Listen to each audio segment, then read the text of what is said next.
Diego in Southern California. What's going on? Hour one of Jon and Jim. And yes, it will be a train wreck show based on that first update of the day. We're locking back in. Jim. We're going to lock in. Lock in. And the reason why we're locking in is, first of all, the best two words in sports are... Well, it's game 7. Right. So I get it. I get it. But my point is that's what this is. Yes. It's a decisive game. It's you're winner right. go home. The Padres have never played in a game 7 in the history of the franchise. Correct. But this is a winner go home. It's not as good as game 7, but it's darn close. You're getting a game 5, and you're getting it between the Padres and the Dodgers. This budding rivalry, we saw them meet in 2023 game series. We saw them meet in 2022, 4-game series. Both teams have won one of those 2 series. And now the rubber match, so to speak, here in 2024, where truthfully the winner of tomorrow could very well be the World Series favorite and could end up winning the World Series. And we can get into that at some point here today as well. But this is not the time. Padres fans, I'm talking to you right now. And Jim, you posted something like this on Instagram today, and I agree. This is not the time to lose faith just because they lost yesterday 8-0. Wipe it clean. It doesn't matter. What matters is tomorrow night. Whoever scores more runs, this is how this sport works. More runs wins. Wait, what? They're going to do that tomorrow through 9 innings.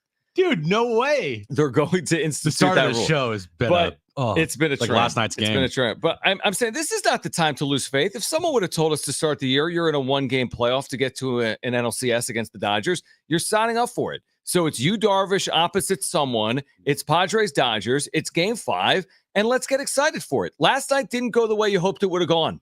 Last night's over and done with. It wasn't great, but that doesn't take away from the significance or the opportunity tomorrow for the Padres. Yeah, stick around. Next segment, 3:15. I put together a list of all the reasons why you should feel good heading into tomorrow night.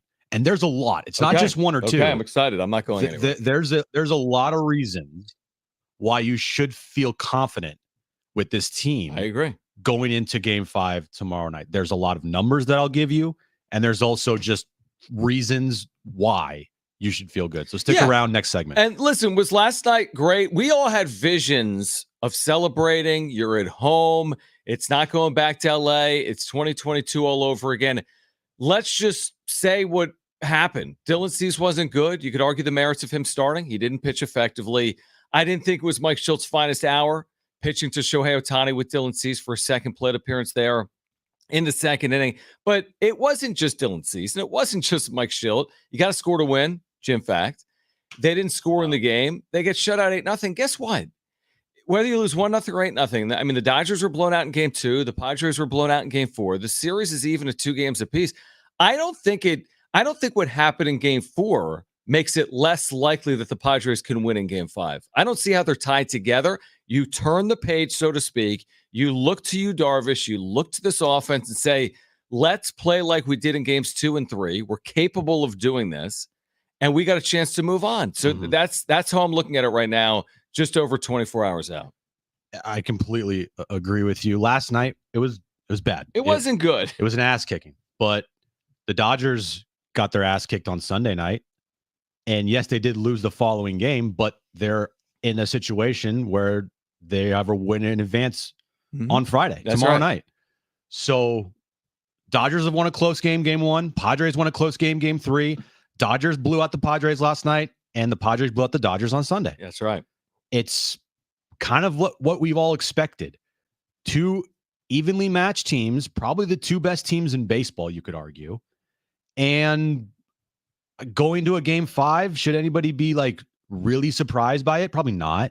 If you told me before the series this is going 5, I would agree with you. Yeah. And before the series, I said Padres in 5. So I'll stick by it. Padres in 5. Last night, though, there were things that confused me, and we should talk about just for a second, and then we can like completely move on, because it is a like throwaway, flush it down the toilet game. You have to focus on tomorrow night. Yeah. But the decision to start Dylan Cease, I can't sit here and say I didn't like the decision, because I said I liked it. Right. So I have to stand by that. I liked it. I thought going for the kill was the right move with Dylan Cease. He's been one of your best pitchers all year.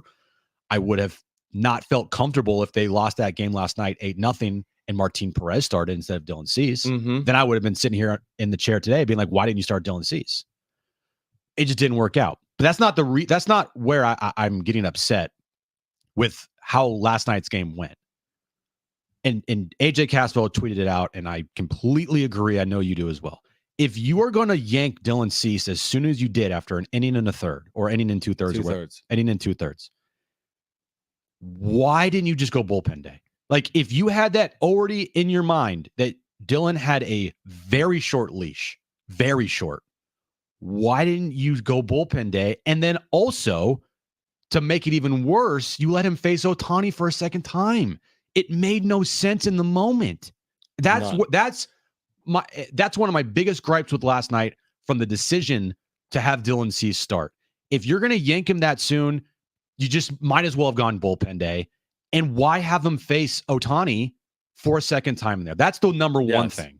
And then the number two thing is this offense against their bullpen has been a disaster. There's some numbers here, John, that I'll pull up here in a second that show you how bad this Padres team has been against opposing teams' bullpens in this postseason.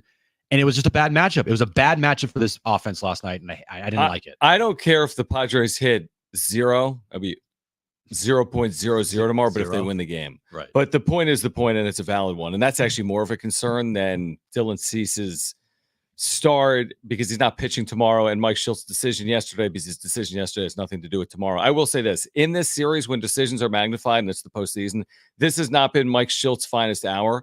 And now that he's been beat twice by Shohei Otani, once in game 1, a 3-run home run, once in game 2, a 2-out RBI hit in the second inning off Dylan Cease. If it happens a third time, you're out.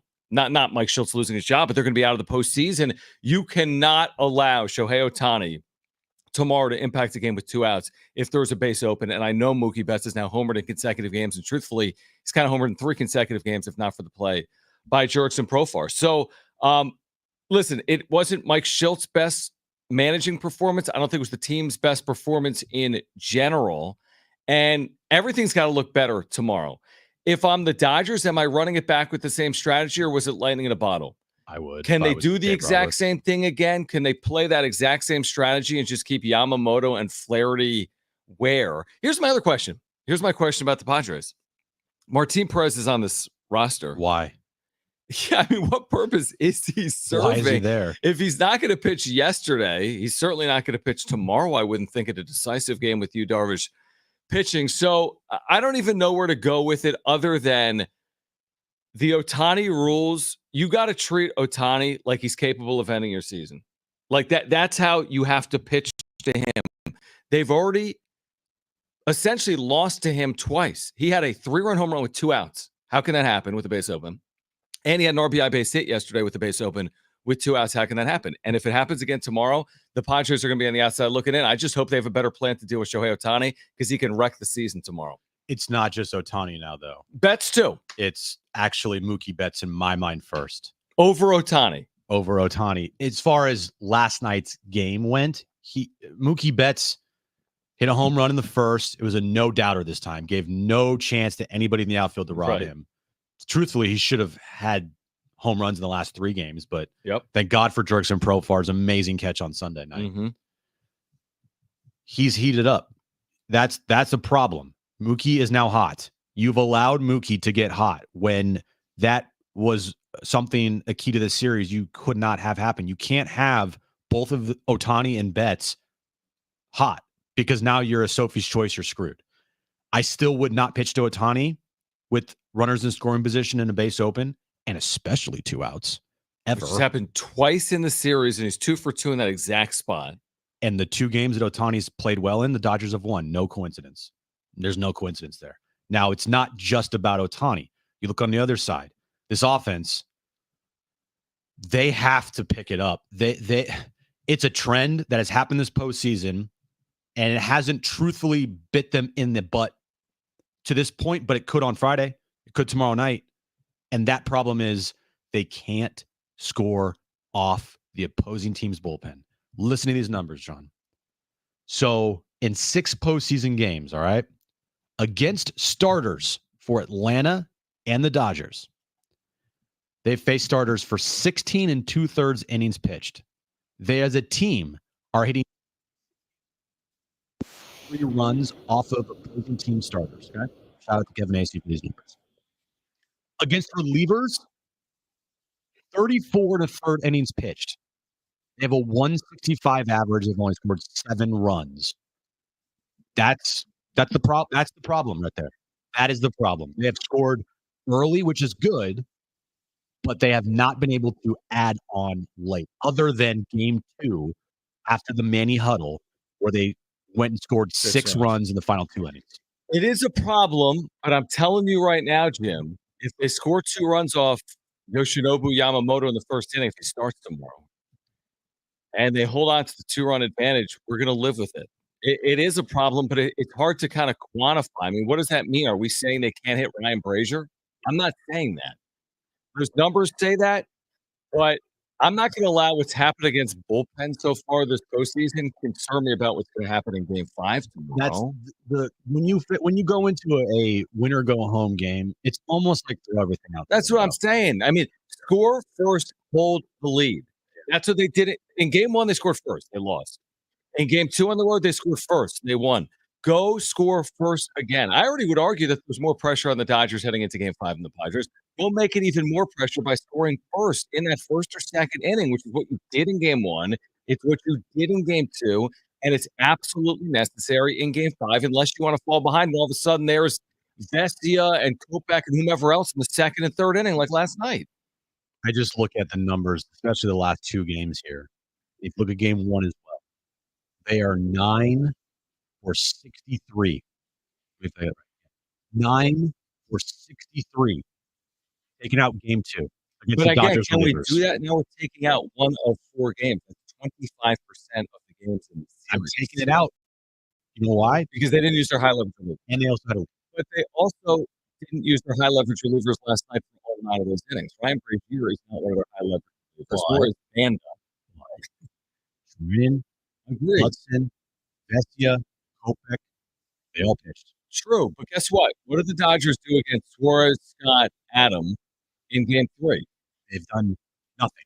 Exactly. So there's your strategy. Score first, rely on your bullpen, stretch out Suarez, Adam, and Scott, make them all go 5 outs. 5 times 3 is 15. I can cover 15 of 27 outs with Suarez, Scott, and Adam. Both teams have the same strategy. Score first and hold on for dear life with the top of their bullpens. You want to know something else crazy that I didn't realize until I looked? What? The road team has scored first in every single game of the series. But it's only 2-2 in doing it, clearly. Yeah. It just more that you dig up, the more throw it out. The more you look at it and say, wow, these teams are like fair. Man, completely. I expect a good game. I don't think we're getting an 8-0 game. I expect a very good game in Game 5. All right. Jim has reasons for you to watch tomorrow. If you thought about it, just forget about it after Game 4. Jim has reasons why you should like the Padres' chances in Game 5. Dan Szymborski, Fangraphs, what do the numbers say? Who should be favored in Game 5? He'll join us coming up at 3:30. Kyle Glazer will join us at 4 p.m. We've got a loaded show for you until 6 p.m. Getting you ready for tomorrow night and Game 5 on Jon and Jim.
Dan Szymborski. Dan or Dan? Really, it is Dan? I think it's probably Dan. His twins? But yeah, I think it is Dan. Dan Szymborski will join us coming up at 3:30. If you missed the 2024 iHeartRadio Music Festival, you can now watch the best moments exclusively on Hulu. See the biggest festival headliners from around the world assembled on one stage, one show. Keith Urban, New Kids on the Block, Black Crowes, and more. This is the only time you'll see a lineup of superstar performers like this one on stage. See it all at our 2024 iHeartRadio Music Festival, streaming only on Hulu. Jim has reasons as to why he likes the Padres' chances in Game 5. I know a lot of people weren't going to watch. They weren't going to listen after Game 4. Like, you know what? This is done. But Jim's going to get people back to the television for Game 5. How are you going to do that? Give us some reasons for hope and optimism. All right. So first off, U Darvish will be starting tomorrow night. There's nobody I'd rather have than U Darvish starting Game 5 at Dodger Stadium for the Padres. Okay. U Darvish in his career is 7-5 with a 2.35 ERA and 114 strikeouts in 17 appearances in the regular season and the postseason against the Dodgers. So he's been very good in his career Yes. against LA. He has. Including Game 2. Correct. Going 7, allowing only 1 earned run. Okay. I like that. What else Last night, after the broadcast ended, Joe Davis and John Smoltz referred to a stat on television. It was interesting how they phrased the stat. They said in Game 5, home teams are 14-21 in a best of 5 series. In divisional series. In divisional series. That's what I mean. Divisional series. Not championship series back in the day. Divisional series. Yeah, divisional series, Game 5s, win or go home. They said the home team is 14-21. I said, screw that. Flip that thing around. Road teams are 21-14. Are 21-14 in Game 5 winner go homes in the divisional round, which is a 600 winning percentage. They're winning 60% of the time in 35 games. Mm-hmm. The last National League team to win at home was the Cardinals in 2013. Correct. So it's been over a decade that a home team has won a decisive winner go home Game 5 at home. Now, let me ask you this. Because I'm serious, because I love that stat. And the NL teams are 0-6 in their last 6 tries at home. Does any of that, is that relevant? Is what happened between the Brewers and the Cardinals in the 2019 DS have anything to do with this? I'm making it up. No, it doesn't. Yeah, but you're saying it's just, it happens to play out that way. I would much rather have it be that instead of like home teams are 30-2 at home. Okay. You know? All right. Next, the Padres all time. Again, this has nothing to do with tomorrow night. Okay. But if you're looking at history, which you have to do in the postseason, I feel like, to make yourself feel good. Mm-hmm. Padres are all-time 3-0 in winner-go-home games since 1984. You know those games? 1984 NLCS versus the Cubs, Game 3. Correct. 2020 Wild Card Series versus the Cardinals. Game 3. Game 3. Against Mike Schill. And then 2022, the NL Wild Card Series against the Mets on the road. That's correct. So they're 3-0 in winner-go-home games. They've never played a Game 7. Right. And they're playing a Game 5 tomorrow. Okay. It's without saying Fernando Tatis Jr. owns Dodger Stadium. His career numbers there are amazing. He had 3 home runs in the first 2 games at Dodger Stadium. He's incredible. His lifetime numbers there, he's got now, 15 or 16 career home runs at Dodger Stadium? I think 15. 15 career home runs at Dodger Stadium. And that place, he just feasts. He's incredible. All right. This team, the Padres, are the best road team in the National League. They're 48-33. Now they're going up against a team that has the best home record in baseball. What was their home record? 52-29. But the Padres have the best road record in the National League. That's good. I like that. Only behind the Yankees. Yankees are at 50. Okay. Right. Now these are just intangibles. They're underdogs according to Vegas. I'd much rather have the Padres go into a game as an underdog than a favorite. I just like that feeling better because this team all year long has thrived off of having their backs up against the wall. They've thrived on being slighted. I think they just perform better when they're put in those situations. Hence Game 2 and Game 3. Last night, they were a heavy favorite. What happened? It felt like they were tight. They were tense. A lot of really, really, really bad at-bats. Didn't feel like they had a chance to get into that game. Didn't feel like they were comfortable at all. I feel like the Dodgers were the team that was playing with nothing to lose. Okay. And it played out that way. So tomorrow night, all the pressure's on the Dodgers. They are the favorites. They are the home team. They have home field.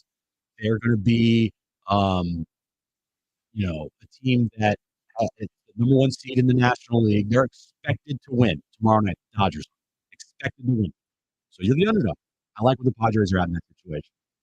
And then the stat that you had: no home team has won a game 5 at home since 2013. Right. In the National League. Last 6 National League at home lost. And also, in this new iteration of the wild card format, no team in the National League that has a bye has won the DS series. I want to find out what the Mets win over. You have me feeling better. I honestly don't even need it. I like where the Padres are. Even after last night, if you asked me, would I prefer to be in the Padres' shoes heading into Game 5 or the Dodgers' shoes heading into Game 5? I said the same thing heading into Game 3, and the same way in Game 5. If I could turn to U Darvish, or turn to either Yamamoto or Flaherty, or even try to run back a bullpen game, I don't think if you try to play that same act in back-to-back games, I don't think you can do it. And I hope they prove me right. I don't think they can do the exact same game with their bullpen, and I think they're susceptible if they throw Yamamoto or Flaherty out there. I like Darvish against the options for the Dodgers. I'm betting on the Padres tomorrow in Game 5 to prove me right. I just would be so shocked if they put a clunker in the Padres.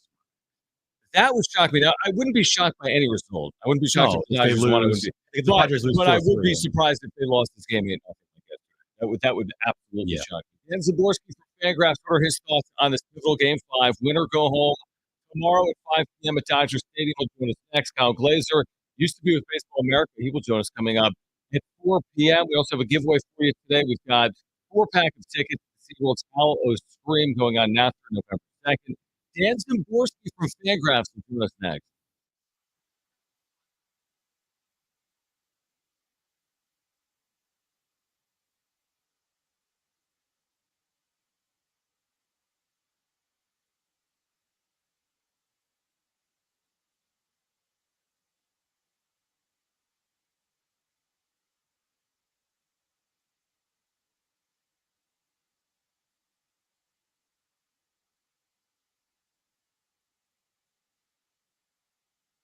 All right, hey guys, it is Jon Jim, and October is where baseball legends are born. And take your shot at greatness by playing Underdog's Pick'em game. Making picks on Underdog is straightforward, and signing up is even easier. Win up to 1,000 times your money just by choosing higher or lower on your favorite player's stats, like strikeouts or home runs. Yeah, just head over to Underdog's simple-to-use mobile app, UnderdogFantasy.com. Sign up with our promo code Jon and Jim, JONANDJIM. Underdog's going to give you a free pick to use on your first cash pick entry, plus up to $1,000 in bonus cash when you deposit tonight, Thursday Night Football, John. Looking at Underdog right now. A couple of me picks for you for this weekend. Brock Purdy tonight, higher than a half total yard. I think that's going to end. Possible. Yeah, it is. Go to their mobile app or UnderdogsFantasy.com. Sign up with promo code Jon and Jim. That's Underdogs Fantasy, promo code JONANDJIM to claim your new customer special of a free pick and your deposit offer. Must be 18 years or older and present in a state where Underdog Fantasy operates. Terms to apply.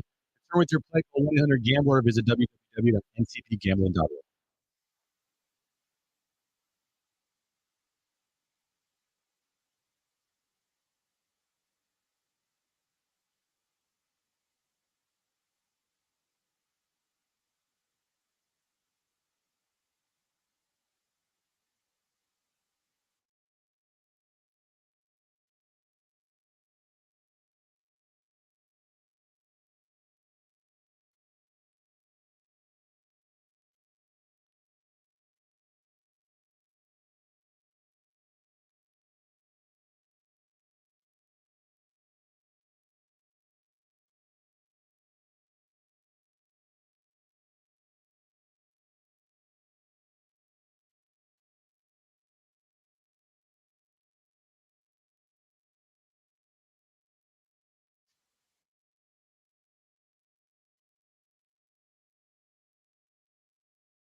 This update's brought to you by the Jim Patrell Real Estate Team. Padres Dodgers head into a Game 5 tomorrow night. Winner go home.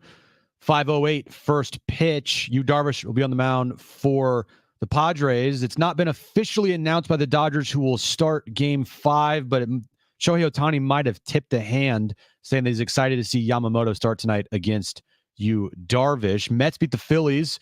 They're going to advance to the NLCS. First time since 2015. NLCS Game 1 would be on Sunday. Other scores around baseball happening right now. Tigers and Guardians, Game 4 of that series. Guardians, they're leading 1-0. Tigers lead the series 2-1. And later tonight, Yankees and Royals from Kansas City. Yankees lead that series 2-1. And the Sean Lewis Coaches Show tonight with Rich, John, Coach Lewis, 6 p.m. right here on San Diego Sports 760.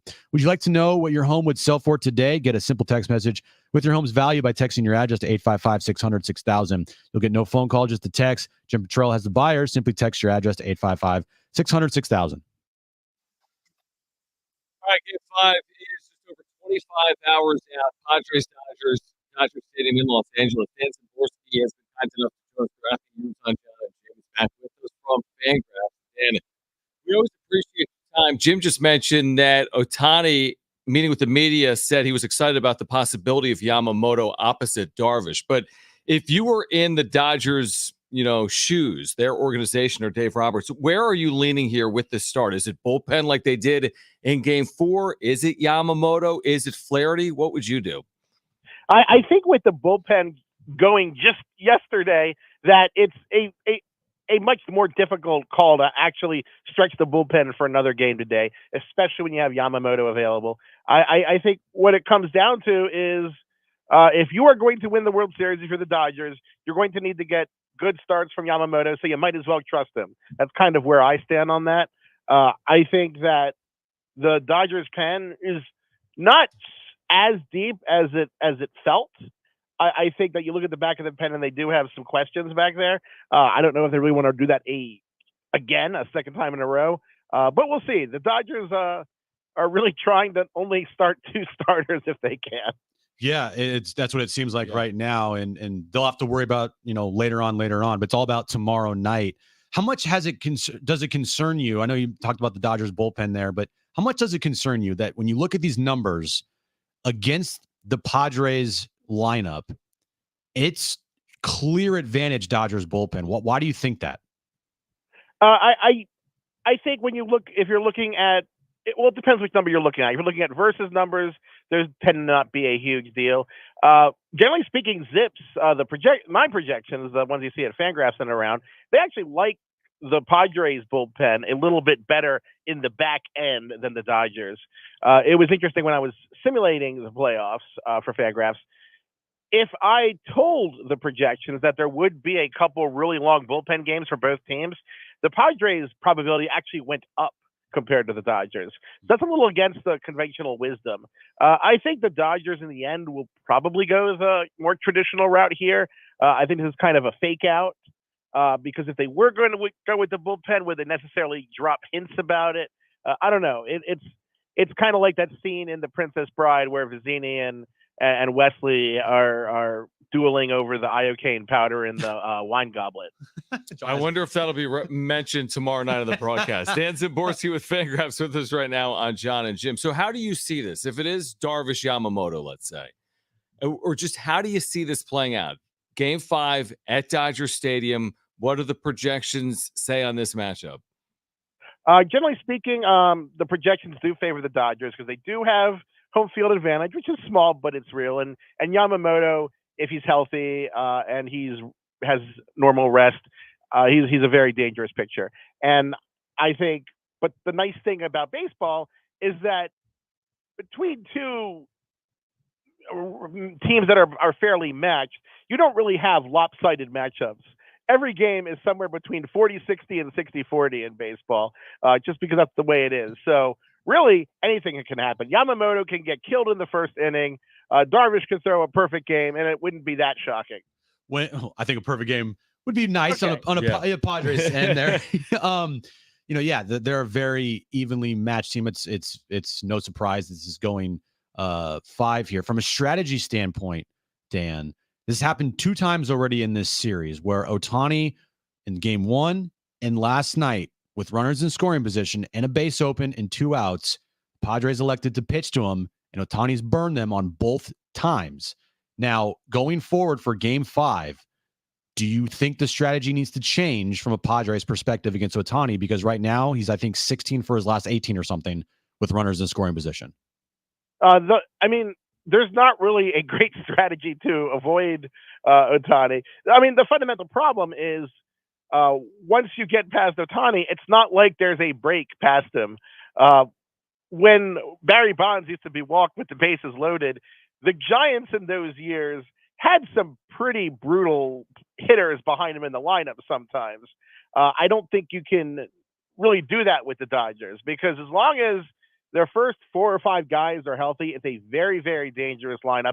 And I think on some level, it's really dangerous to give a free base to anyone, even Otani, simply because the next guy can come in, Mookie can come in and then just drive everybody in, and then you're a little worse off. I think, you want to go after Otani if you're going to go and pitch to him. I wouldn't nibble too much, because eventually that mistake will go over the plate and he'll drive it. But if it was easy to deal with Otani, the Dodgers would have been a much worse team this year. No doubt about it. Dan Szymborski from Fangraphs with us right now on Jon and Jim. Was the strategy of pitching Dylan Cease on 3 days rest a sound strategy, or was it a flawed strategy? We now have the benefit of hindsight, but the strategy of doing it, was it appropriate or not, in your opinion?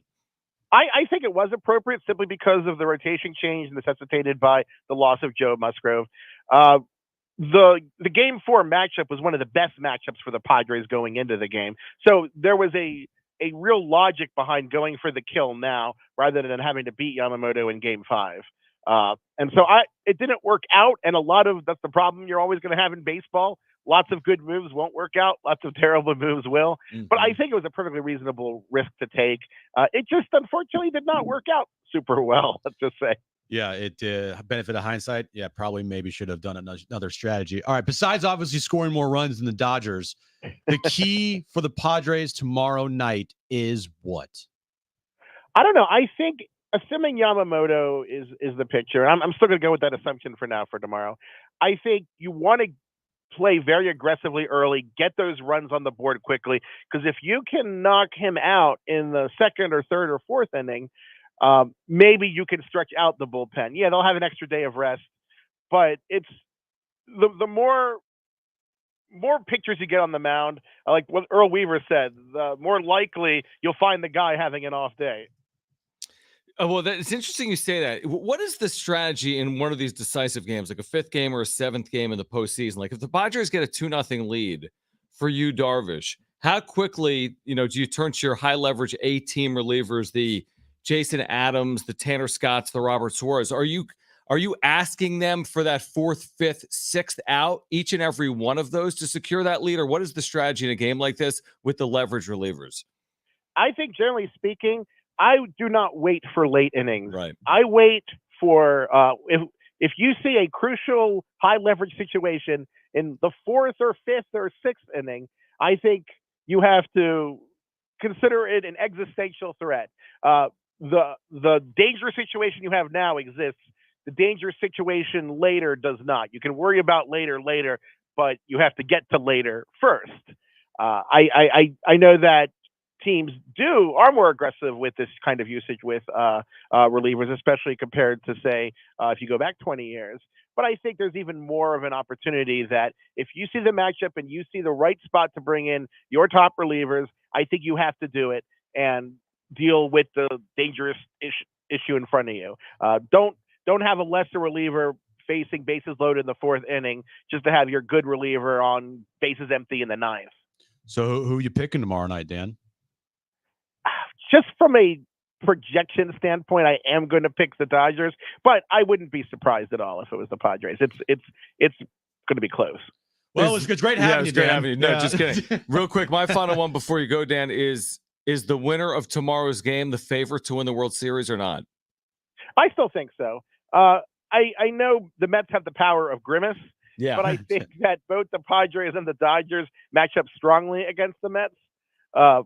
But, again, the power of grimace. I don't know if the team that goes to the World Series or the NLCS has a more powerful McDonald's character to stop Grimace. I think you need to have Mayor McCheese or the Hamburglar or I guess Ronald McDonald himself or outrank Grimace. Okay. All right. So Grimace with his 9 worst season. We We'll got see if Jack that's from Jack in the impactful. Box, though, Dan. Yeah, it's true. Yeah, That's true. I mean, Dan, thank you so much for doing it as always here in San Diego. Appreciate it.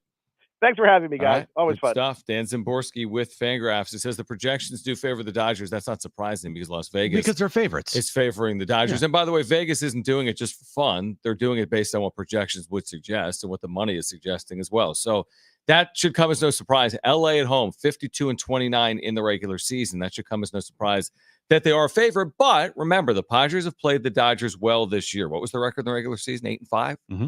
And now 2-2 here. So you're 10-7 against LA this year. And the Padres have won a number of games at Dodger Stadium this season. They scored first in games 1 and 2. If they score first in game 5, I'm signing up for that. If it's one run, but they score first, I'm signing up for that and letting Darvish in the bullpen hopefully do the rest from there. And you hope the trends of the series continue with the road team scoring first every single game. Yeah, that'd be nice. That'd be very nice. And hopefully that happens tomorrow night. And I'm not going to sit here and throw a celebration if they announce Yamamoto starting, but it will lessen my nerves a little more if I see Yamamoto starting tomorrow night for the Dodgers. I mean, 3 starts, the Padres hit him. It's each and every one. He's got a 12 ERA against the Padres this year. And I think I put the number out there. I think 13 runs in 9 innings pitched against the Padres this season. Then I hope it is Yoshinobu Yamamoto for LA. We'll react to our conversation with Dan Szymborski plus Kyle Glazer, formerly Baseball America,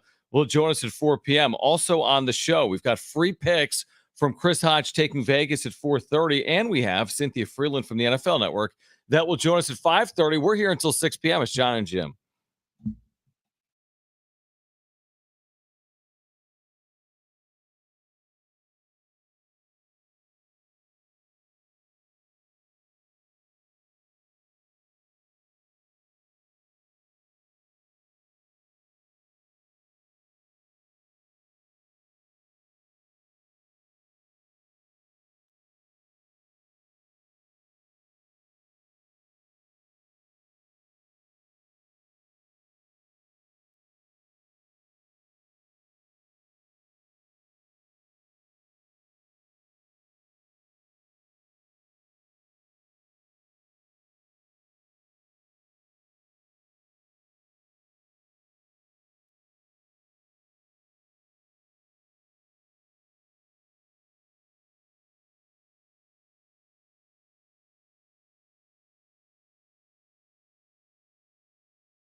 right, Kyle Glazer, great baseball voice, will join us at 4 p.m. Now, we reacted there with Dan Szymborski to the news that Bob Nightingale actually had. This is from the media availability of the Dodgers. You today. trust Bob Nightingale, though? Not at all, but 0%.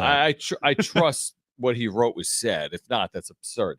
He said, Shohei Otani said, this is like whispered down the line.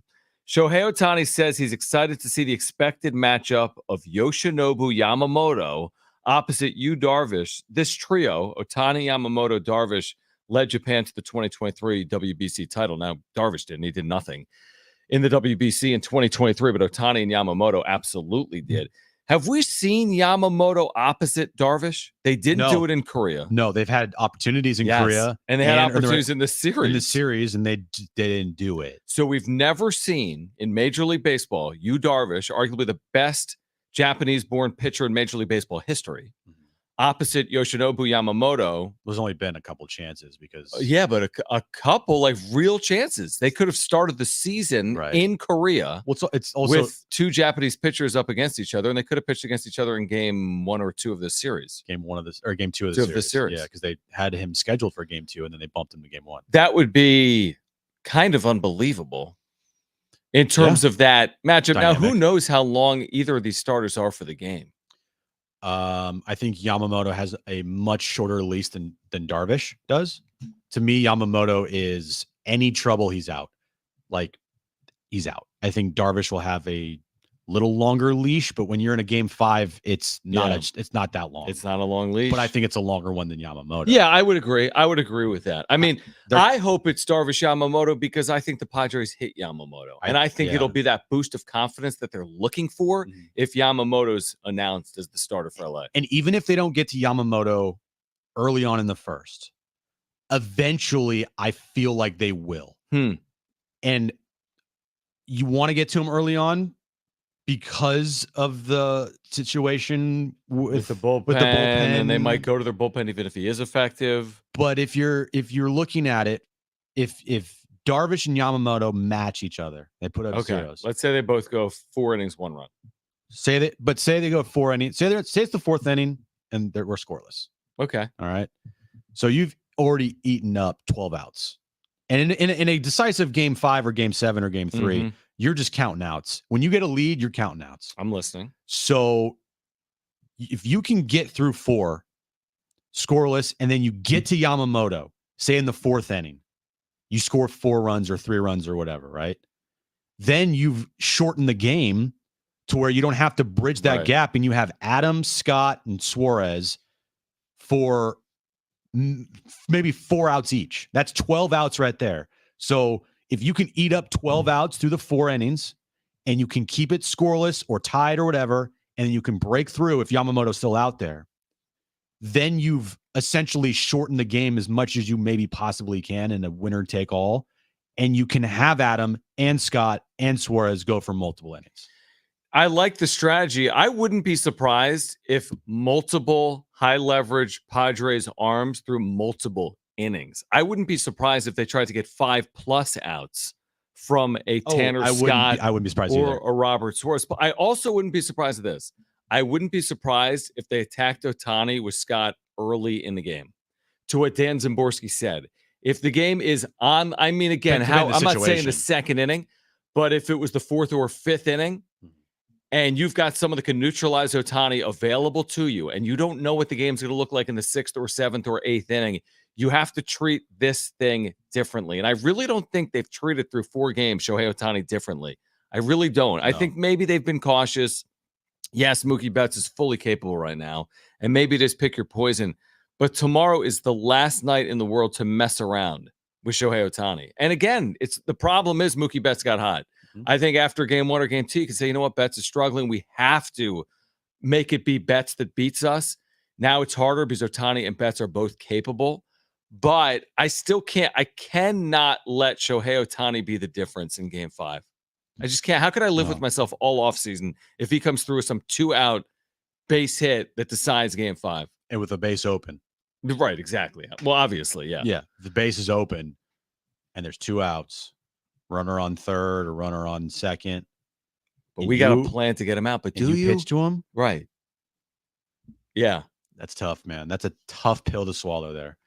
but it's a throw it out the window, unconventional game where any scenario is possible. Like a Tanner Scott in the 6th inning with, Otani up. Oh, that's definitely possible. That's a The 6th possibility. inning, yeah. 5th inning, even maybe, depending on that, right? And then you look at next time around, I would just hate to have Tanner Scott come in, say the 5th inning to face Otani. And then when Otani's turn comes back around in the 8th, you don't have Tanner Scott. You don't have Tanner Scott, and you go to Yamamoto, or you go to Morejon. Yeah, but guess what?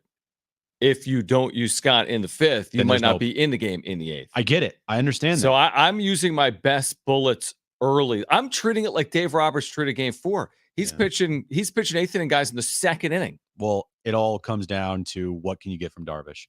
If Darvish goes 5 innings, and that's a lot in a decisive winner-take-all game. He goes 5 innings for you, the Padres are probably going to win this game because that would mean he's pitched well. And am I asking for a Joe Musgrove Game 3 performance in New York? No, I that would be amazing. But you can't look at the line on Friday night and see anything less than, I think, 3 innings from Darvish. You're going to need a little length, a little. I'm not saying you need 6 or 7, but the happy is 4 2/3, 5 1/3. That would be a dream scenario for the Padres. What if he's pitching beautifully? Or one of the good scenarios. Let me hear me out. What if he's pitching beautifully, but now it's a 3rd time around with someone like Otani? Well, then you have to be ready to go and have everybody ready, because the 3rd time around is tricky, especially with Otani. And that's where you get into the 5th inning, the 6th inning, 3rd times around, potentially, depending on what happens early on in that game. But yeah, if you can get 5, 6 from Darvish, I would feel very good about this team. And where I don't even think you need to get that much, truthfully. No, I know it's a lot. I think you got 4 innings and you're even or ahead. To our earlier point from this segment, I think 4 innings even or ahead, and I'm going to trust in my Adam, Scott, Suarez, Estrada group. That grouping, that pairing may be more a home, but that grouping of 4, if those 4 pitchers can combine to get me 5+ innings, which I think they're capable of doing, then I'm going to feel good about my chances tomorrow at Dodger Stadium, a pivotal Game 5. By the way, Jon and Jim tomorrow, special time, not a special place here, but 1:30 to 5, because the game is at 5. So from 1:30 to 5, an extended edition of Jon and Jim right here on San Diego Sports 760. Kyle Glazer will join us coming up next. Kyle Glazer is a friend of the show. He was at Baseball America for a long time. He will join us on the other side. Still ahead, free picks for our listeners, NFL football, college football. We can talk some baseball playoffs as well with Chris Hodge from Taking Vegas. Then at 5:30, we have Cynthia Freeland from the NFL Network on the show. Plus, in the 4 o'clock hour during Trainwreck Radio, your chance to win a 4-pack of tickets to San Diego's largest nighttime Halloween event, SeaWorld's Howl O Scream, going on now through November 2nd. But Kyle Glazer to kick off hour 2 as we get you ready for Game 5. 25 hours out from Los Angeles. Do not go anywhere. This is Jon and Jim.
All right, this update is brought to you by the Breeders' Cup World Championships at Del Mar, November 1st and 2nd. Padres-Dodgers, a decisive Game 5 will be tomorrow night at Dodger Stadium.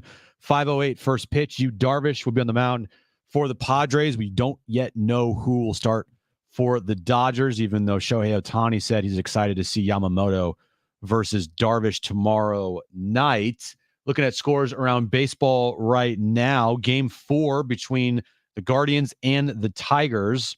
That game is tied 1-1, top of the third inning there. Tigers lead that series 2-1. And Yankees-Royals, first pitch is 5:08 in Kansas City, with the Yankees leading that series 2-1. And tonight is the Sean Lewis Coaches Show, 6 p.m. with Coach Lewis, John, and Rich. You can listen to that right here on San Diego Sports 760. The Breeders' Cup World Championships are coming right here to Del Mar this November 1st and 2nd. Tickets are limited, so head to breederscup.com now to secure yours before it's too late.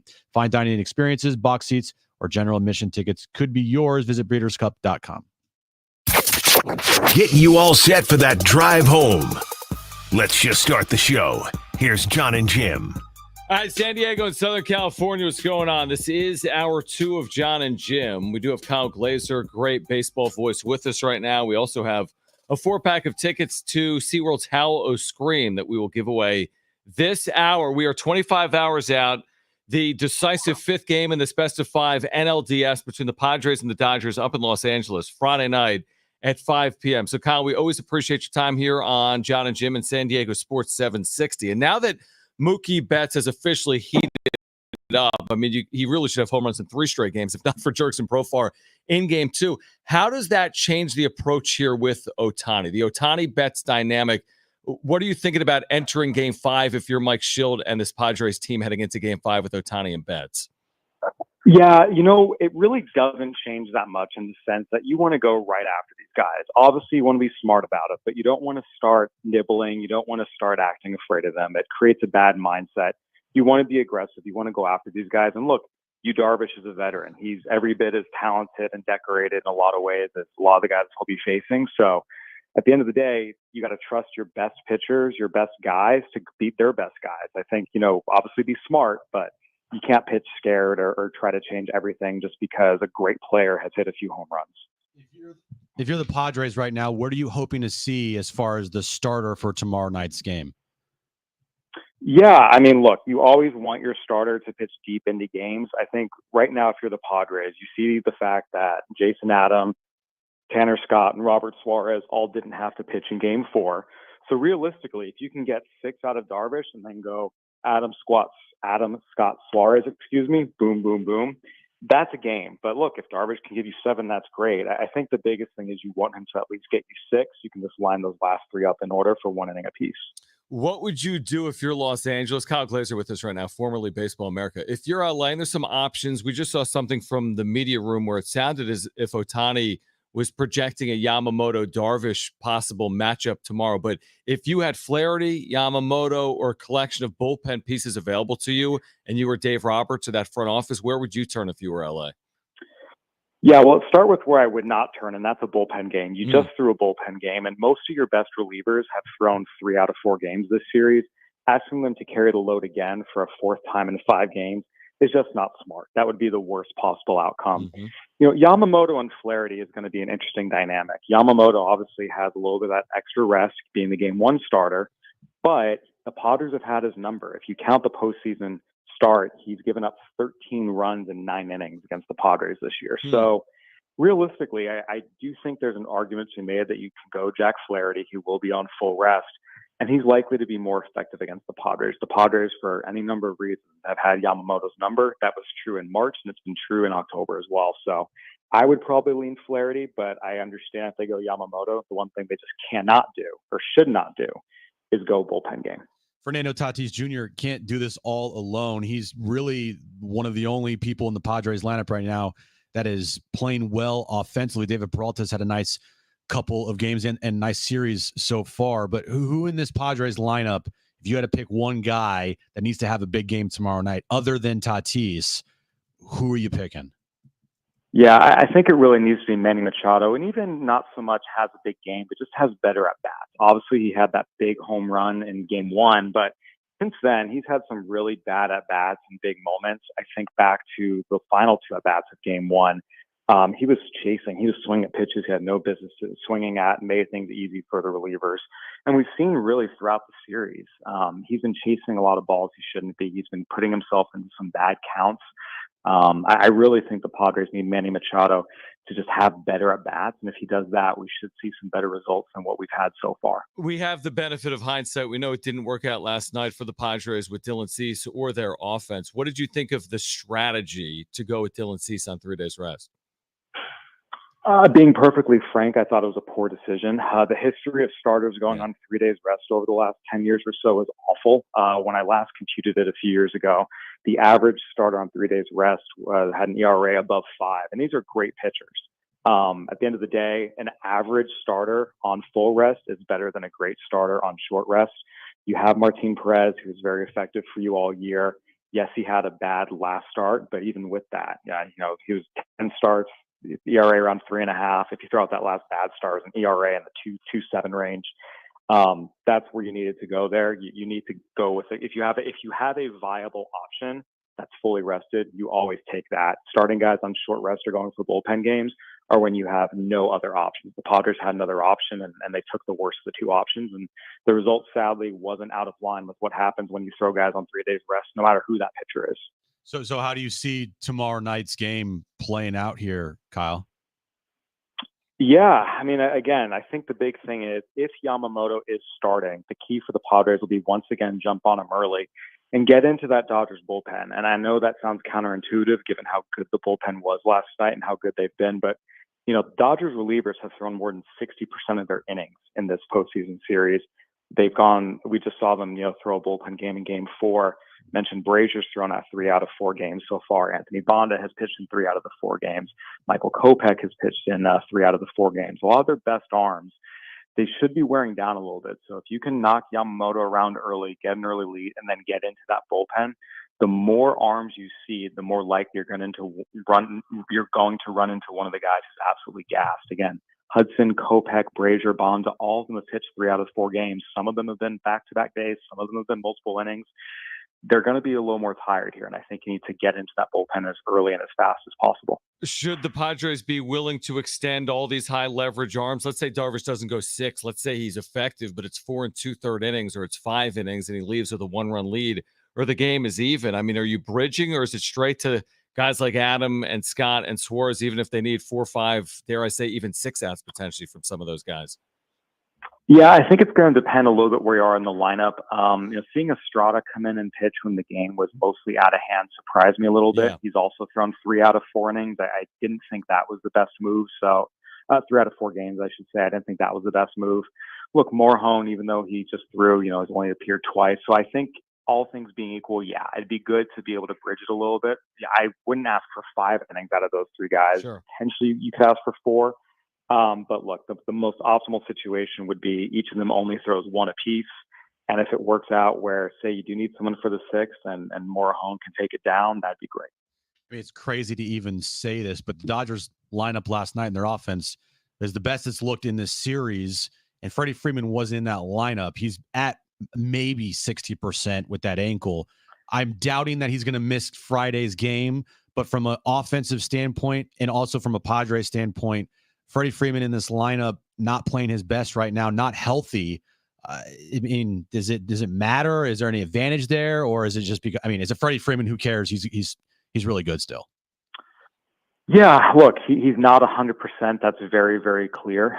This is someone who's been one of the most durable starters in Major League Baseball. This has been a guy who pretty consistently goes out and, this year aside, was starting 161 games, 159, 162, 158. So for him to be out of the lineup, it has to be pretty serious. Ultimately, I think we need to see, obviously, if he, gets much better with, now it'll be 48 hours of rest by the time Game 5 rolls around. But if he's not 100%, yeah, I mean, that certainly is a little bit of an advantage on the Padres side. That said, we've seen him, connect on a few baseballs. He's had a couple of hits. He had a long fly out at Dodger Stadium Game 2. So he can still put a charge into one. I wouldn't take it for granted, but if he's not 100%, yeah, it definitely helps the Padres. Kyle, we can't wait. Game 5. I mean, these two teams have locked horns in 2020 and 2022, and now again in 2024. My last question would be this: is the winner of this series your favorite to win the World Series, or is that dependent? If it's LA, you feel one way. If it's San Diego, do you feel another? What do you think about the winner of this series? I do think if it's the Padres, they have a clear path to the World Series. The Yankees, with how they're pitching, potentially could be a threat there out of the American League to potentially beat the Padres. But I do think the Padres would be able to handle the Mets without too much difficulty. The Dodgers are a bit of a different story. We need to see what shape their pitching is in after this. Again, no secret, they're short arm starting pitching. They've had to use their bullpen a lot already. Depending on how Game 5 goes, especially, there's a chance they're going to be pretty gassed by the time they reach the NLCS, similar to what we saw in 2021 when they needed 5 games to beat the Giants and pulled out all the stops and did it. By the time they got to the NLCS against the Braves, they had nothing left. So I think we could be looking at that situation where if the Padres win, I do expect them to go to the World Series. If the Dodgers win, I don't feel nearly as confident about that. I said last question, you have good perspective on this, though. What happens with Dave Roberts? If the Dodgers lose, what happens with Dave Roberts in 2025? Do they bring him back with all the injuries or not? I do believe they bring him back. Look, the Dodgers internally know, as much as they won't admit it publicly, this is not their World Series team. With all the injuries they've had, with all the guys that are down, next year is the year where they say, now we have a World Series team with Otani back on the mound, Yamamoto in year 2, Glass now back, plus whatever free agency additions they make. So, look, Dave Roberts has one of the winningest records with the front office and the players. I think everyone understands if they lose this series, it'll be because of the organizational issues and how they're not developing their pitchers properly enough to go deep into seasons, as opposed to anything Dave Roberts has done. If he completely botches another, bullpen situation in Game 5, maybe it'll be another discussion. But if they just kind of lose straight up, I don't expect him to be fired. Oh, great insight and perspective. We appreciate you hopping on, and we'll do it again later in October. So thank you. My pleasure. Anytime, guys. All right, great stuff. If Dave does botch another, I guess, pitching bullpen game or bullpen matchups tomorrow night, which I'm hoping he does, I think he deserves at least a 5-year extension. I agree with that. I say bring him back. I'd say bring him back. Too. Bob Nightingale, first baseman Freddie Freeman, is expected to play in Game 5. Also, Dave Roberts says that he has not announced who will start Game 5 yet. They have not finalized their pitching, but he does imagine that Yoshinobu Yamamoto will be part of it. Yeah, will be part of it. Yamamoto, also Freddie Freeman expected to be in the lineup. Miguel Rojas will not be in the lineup tomorrow for Los Angeles. They can make a roster change if they want to for that 5th game that would keep Rojas out if they advance in the postseason. All right, we'll get to the wrap on the other side. Coming up at 4:30, Chris Hodge taking Vegas will join us. Free picks for our listeners. We are here until 6 p.m. Do not go anywhere. It's Jon and Jim.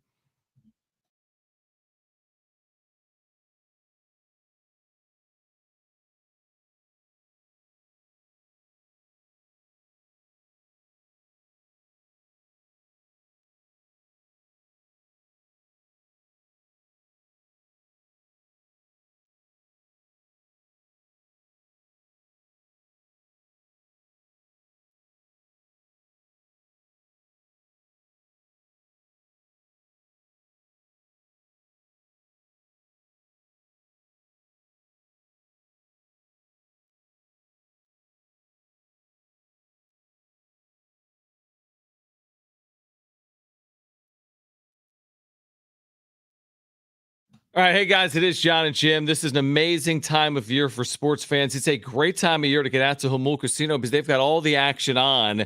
Tony Gwynn Sports Pub and more, whether it's the MLB postseason action with the Padres or the NFL going on right now, college football as well. Plus, you can join them every single Monday night with chances to win big over at Jamul Casino. Yeah, you can earn entries all month long and by playing and getting 2-time entries on Tuesdays with at least $500 in cash for all winners and a chance to win up to $25,000 in cash. Tony Gwynn Sports Pub. We've been over there. So you good. need to get there. Great food. It really is spectacular. Everything you could possibly want. Great food and drink. All the televisions to watch all of the action. In addition to that, Jamul has endless dining 5 nights a week. We've been talking about this. The endless dining options include Saturday surf and turf buffet. They've gone over the top. They've got great combinations for you, including succulent steaks, delectable seafood, and more. Yeah, get to Humboldt Casino all playoffs long. Get to Tony Gwynn Sports Pub. It's a great place to watch a game, have a bite to eat. Get to Humboldt Casino. It's fun above all else.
All right, Chris Hodge, taking Vegas.com, will join us coming up at 4:30. He's got a couple of free picks for our listeners, including Thursday Night Football. Everyone's talking about it. Niners and Seahawks coming up tonight. Niners Seahawks. That is tonight. Chris Hodge will have a free play on that game for our listeners coming up. I think he's also going to have free play on a huge college football game, Ohio State and Oregon, this Saturday from Eugene. We have Cynthia Freeland on the show at 5:30. That'll be during the Niners-Seahawks game that, again, everyone is talking about. By the way, 50% of the TV sets in the city of San Diego last night were watching the Padres. How does that compare to Los Angeles? 29% of the TVs in LA were watching Padres-Dodgers, which is a massive number in both markets. But half of the TVs in San Diego were watching Game 4 last night. Not surprised at all. No, what are the other half of the TVs watching? Cops? I don't know. I mean, that's a big number though, Huge. because you could have groups of people at one house watching one television. Or what does that mean? Like if you this was how of the TVs on, half were watching the Padres. This isn't a rating. This is like a share. I misunderstood. Yeah. So if the TV was on, half of them were watching Padres Dodgers. The other half were watching Top Chef. I don't know how many. I like Top Chef. Yeah, I know. How many in LA? In San Diego, 3-point-something million. I don't know. Population? TV. Yeah, it's big. I don't know. I really don't. I think the population's over 3 mil, but I don't know the exact. That's a big number. It's a massive number.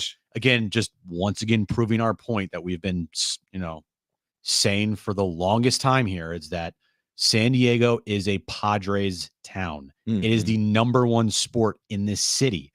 It is the number one talking point in this city. Everything revolves around the Padres first, whether you like it or not.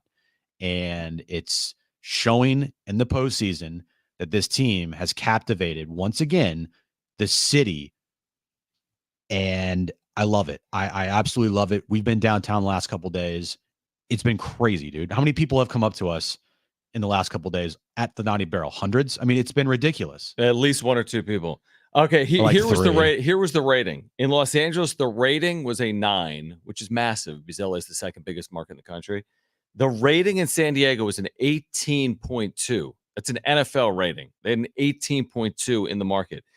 To put in perspective, in Philadelphia yesterday for Phillies Mets, it didn't do an 18.2. It did a 15.7. In New York yesterday for the Mets. Close to a 20?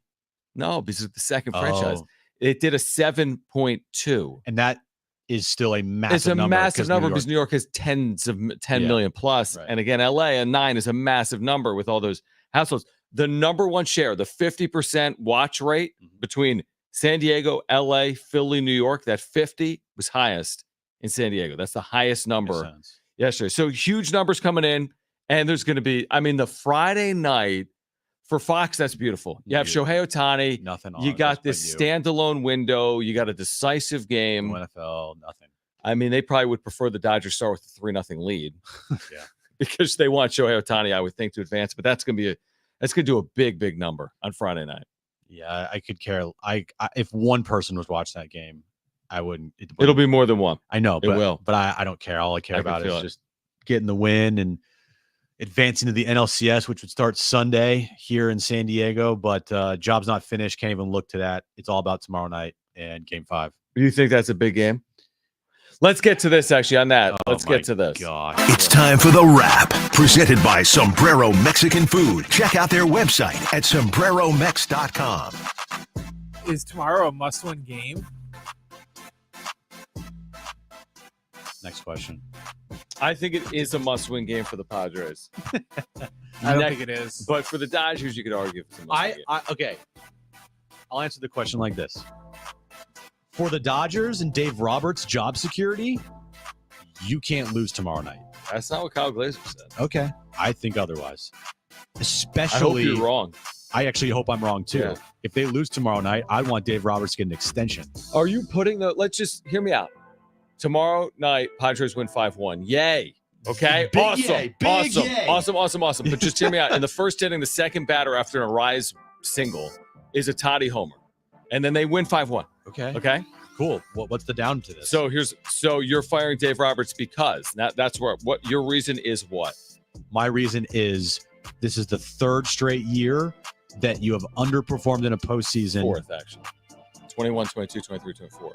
Oh, yeah, you're right. Yeah.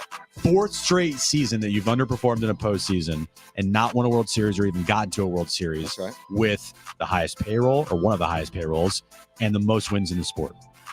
Other than 2021, they won 106 games and the Giants won 107.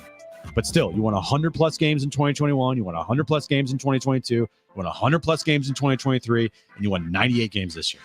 If you don't make the postseason, something has to change, and you're not going to fire or get rid of Shohei Otani. I say keep him. Me too. It is a must-win game. Next question. Speaking of must-win games, who wins tonight's Niners-Seahawks game? Dude, my head is so scrambled with everything that's been going on because we've been working a lot. I totally forgot it was even Thursday and that the Niners are playing tonight. But if the Niners win, they're back in first place in the NFC West. If they lose, it just continues to prove my point of this year ain't it. Down year because of the Super Bowl hangover, can't overcome injuries, and the motivation after a Super Bowl loss like that just isn't as high and as hungry as you need to be. I don't know. Whatever. Niners, Seahawks, whatever. Okay, so you didn't answer it. I think this is a good spot for the Niners coming off that loss to go on the road and win. Now they're favored by 3.5 points. I don't know if they cover. I just think it's a spot they're going to win and take advantage of. People are down on San Francisco. They'll prove some people wrong tonight. They win tonight and they're fine. They're still favorites to win this division. They're minus 115 to win the division. I think San Francisco bounces back. They find a way. They win in Seattle and all is great. And they're going to get back to the Super Bowl. Niners by 10, 26 26-16 is my score. Niners by 10. They win 9-0. Geno Smith's going to throw for 400 yards. Hey, Darnay, shut up. Next What did question. Darnay say? Next question. What's U's pitching line going to be like tomorrow? I hope it's 9-0-0-10. 9-0-0. 9 innings, no hits, no runs, 10 strikeouts. That's not. I mean, all right. maybe a little wishful. All right, realistically, man, if you can get 5 innings from you tomorrow, I would love it. 5 innings, 2 runs. I don't even care about strikeouts or walks. Like, all that matters tomorrow is innings and runs allowed. That's it. You could have 1 strikeout, give me 5 innings. Doesn't matter as long as you leave with the lead. I think 5 innings, 2 runs. I completely agree. And I think you got a really good chance to win if that happens. 5 innings, 2 runs. I think the Padres win. Next question. Is this season for the Padres a failure or a success based on tomorrow's result? No, I can't even go there. I'm not even thinking about if they're going to lose tomorrow. I feel confident. No, that's win or lose, because is it a success if they win and a failure if they lose? Well, we've said with the expectations going into this postseason, it is considered a magical season if they don't win a World Series with a disappointing ending. But I'm not even thinking in that mindset right now. Even if they win tomorrow and they don't make it past, it still won't be disappointing. The goal is World Series. That was the goal heading into the postseason because of how they played, the roster that they've assembled, and all of the other factors in between. The special year, Jackson Merrill, Manny, like all of that factored in. Going into the postseason, it was World Series, man. Yeah, no, I think it's been a very successful year. But yeah, you want more at this point. There's no question about it. Chris Hodge has some free picks for our listeners, including Thursday Night Football and the big one this weekend between Oregon and Ohio State. Chris Hodge from Taking Vegas will join us next.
This update's brought to you by the Jim Petrell Real Estate Team. It all comes down to this. Game 5, Dodgers and Padres tomorrow night at Dodger Stadium, 5:08. First pitch, U Darvish will be on the mound to start for the Padres. We still don't know who's starting for the Dodgers, even though Dave Roberts said that he envisions Yamamoto being involved in tomorrow night's game, whether it be starter or a reliever. Mets beat the Phillies last night. They're advancing to the NLCS for the first time since 2015. I'm sure Chris Hodge, his wife, is happy about that. Looking at scores around baseball right now, the Tigers and Guardians are tied at 1, top of the 5th inning there. Tigers lead that series 2-1. Actually, the Guardians just went up 2-1 off of a Jose Ramirez home run. And Yankees and Royals, game 4, 5:08 first pitch in Kansas City, with the Yankees leading that series 2-1. And Sean Lewis coaches show tonight at 6 p.m. Someone like you to know that what your home would sell for today. Get a simple text message with your home's value by texting your address to 855-600-6000. You'll get no phone call, just a text. Jim Petrell has all the buyers, 855-600-6000. All right, we do have Chris Hodge taking Vegas.com back with us on Jon and Jim. We'll have some free plays for our listeners. But Jim just mentioned there in the update. I want to start with your wife. And the Mets are in the National League Championship Series. They're getting either the Padres or the Dodgers. So what has this dynamic been like in your household? So that's the first part of the question. Then secondly, I know we're not necessarily talking Padres-Dodgers here, but I'd love to get your 2 cents on Game 5 between the Padres and the Dodgers. And thanks for hopping on. Yeah, well, thank you for having me. First of all, it's miserable. The Mets fans are so classless, and they think they've won something in their life. Like, it's so crazy to me how they are. You know, I can't even speak to my wife right now because she basically threw me out of the house last night because I couldn't even take it anymore. I had to leave. Right, as soon as Lindor hit that grand slam, it was like I can't even be around this anymore. So they're just classless people. You know what? I'm going to root for the Padres and the Dodgers to beat them, but I really hope the Yankees get to see them in the World Series because that would be the end of my marriage. That would be bad. That would be very bad. Do it right there. How long have you been married? Because we've seen it before, but that was going back a while.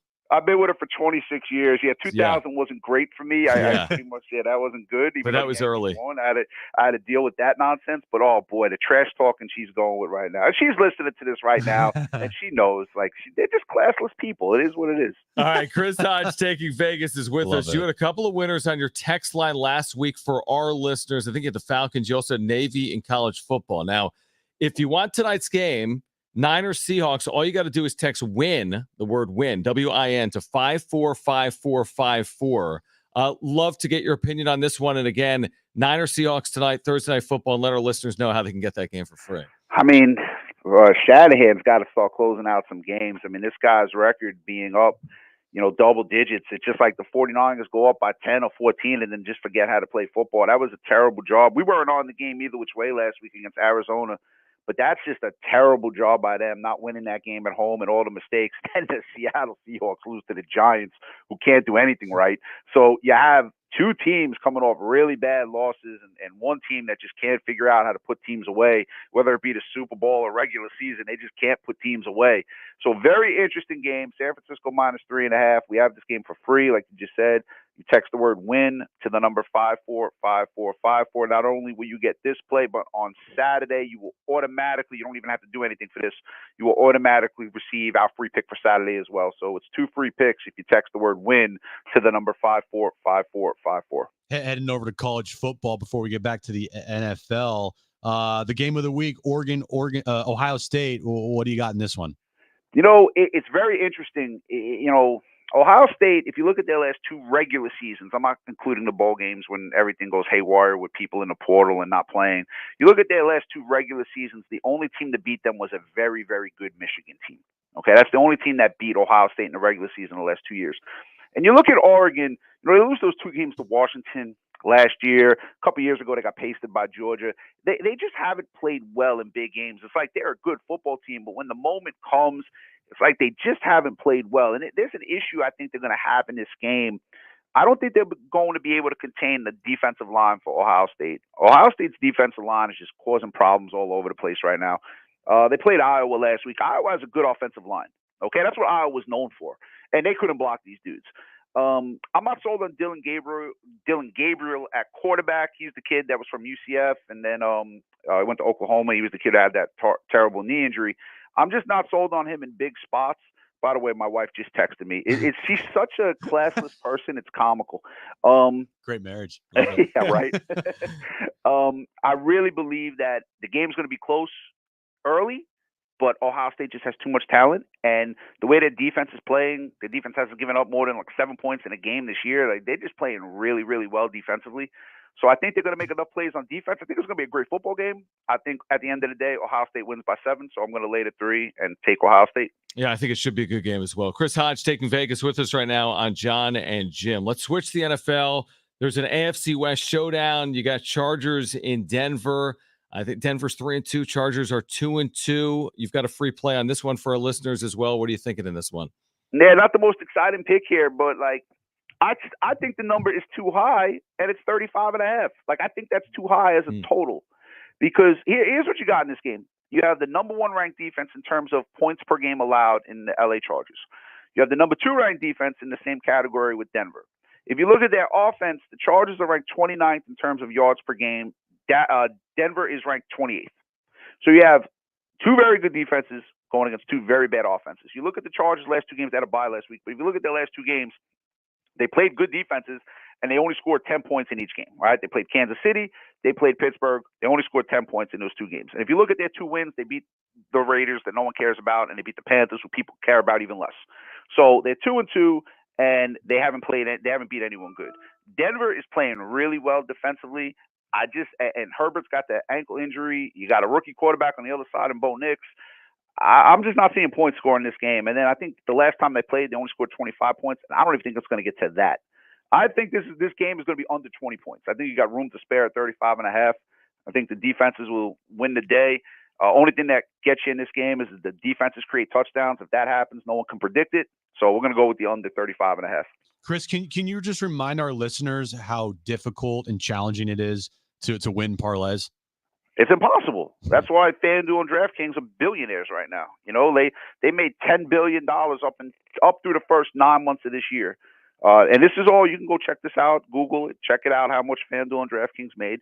$10 billion, and 85% of that is from parlays. And I don't understand why people continue to parlay. And what happens here, and I know you want to ask me about the baseball game, what happens here is on social media, somebody puts a $10 parlay in, he gets lucky, wins $90,000, and what do? They smash it all over social media. That's their marketing technique, and it's brilliant. They don't tell you about the millions of people that lost the $10 parlay, right? So, yeah, parlay is a shot in a dream. If you're doing this for real, you can't make money with it. The best way to bet is just straight up with a money management strategy. That's what we offer here at takingvegas.com. So we've had success for 19 years, and we hope to keep it going. All right. If you want tonight, again, Niners Seahawks, all you have to do is text the word WIN, that's WIN, to 545454. Text WIN to 545454. But yeah, we'd love to just get your general thoughts here. A 5th game, a decisive game in this rivalry, Padres Dodgers. The Dodgers haven't yet announced their starter. It will be U Darvish for the Padres. This thing has gone back and forth. How do you feel about this 5th game? I believe the Padres are actually the better team. And I'm not saying that because I'm on San Diego radio, right? I would go on LA radio and say this. I believe the Padres are actually 1 through 25 or 26, whatever it is in this time. I think they're the better team. What concerns me about is what the Dodgers did last night. If they could throw 8 relievers again, I mean, it's the day before Game 5. This is the best team record-wise in the league, and they don't have a starting pitcher posted yet for this game. Darvish is a great pitcher. He had a good first game there. I really do believe it's going to be a close game. I think the Dodgers bullpen scares me a little, but if the Padres can get to it early and do what they did earlier in the series in games 2 and 3, I think the Padres are going to have a great shot to win. I think if the Padres get up in the game, I don't think the Dodgers are coming back. So I think the Padres got to get out early. Darvish give you 5 or 6 innings, and then bullpen go close it out and go from there. But I like the Padres, and I haven't seen the line yet on this game, and I'm sorry about that. And I guess that's because of the starting pitcher for the Dodgers. But I assume the Dodgers are going to be favored at home. I think the Padres are going to be a good underdog tomorrow.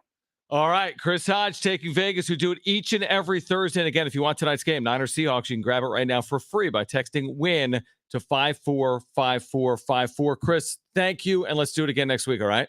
All right, have a great day, guys. Thank All right, you. great stuff. Chris Hodge from Taking Vegas. I mean, it's just thinking about it is making me uneasy. Like nauseous. Yeah, like I'd forgotten about it for 10 minutes. We were talking like some college football in the NFL. I had. And then we started asking about it. I'm like, you just don't know. I mean, you just really have no clue how it is played out. It will be a nice distraction for me tonight, maybe, if they win, to watch, some Niners football.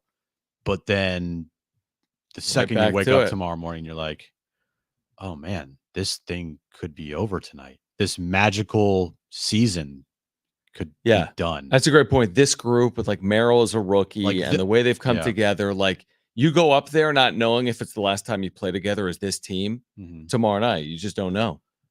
And with that said, that's why it gives me confidence because of how close knit this group is, a family vibe they have. Going on the road into enemy territory, you just have no other choice but to come together even closer as a group.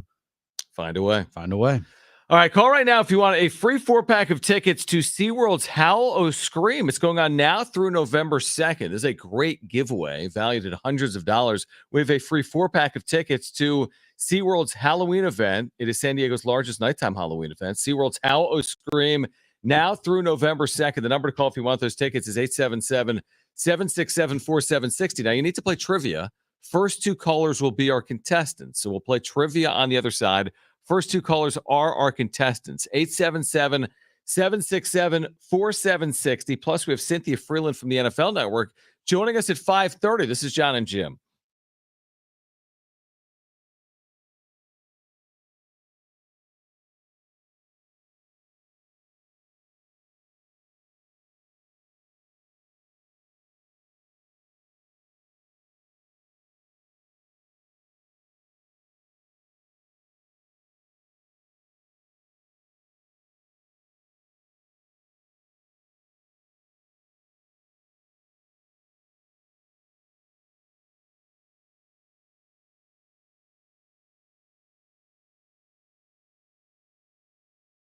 All right, lower mortgage rates are finally here. Hey, guys, it's Schaefer. Thanks to the Fed and Loan Pronto. Loan Pronto just locked in a homeowner at 4.59% APR, the lowest in 2 years. Whether you got stuck with your loan in the last month or within the last year, it's time to call Loan Pronto and dump that high-rate loan. You can lock in a lower rate fast with virtually no paperwork and usually no appraisal. There's no limit on how many times you can refi. So get started. Use this opportunity to get cash out and wipe out your credit cards. You could do a cash out refi and get 50, 75, 100 grand or more out of your home and use that to pay off all your high interest debt and end up with just one low monthly payment.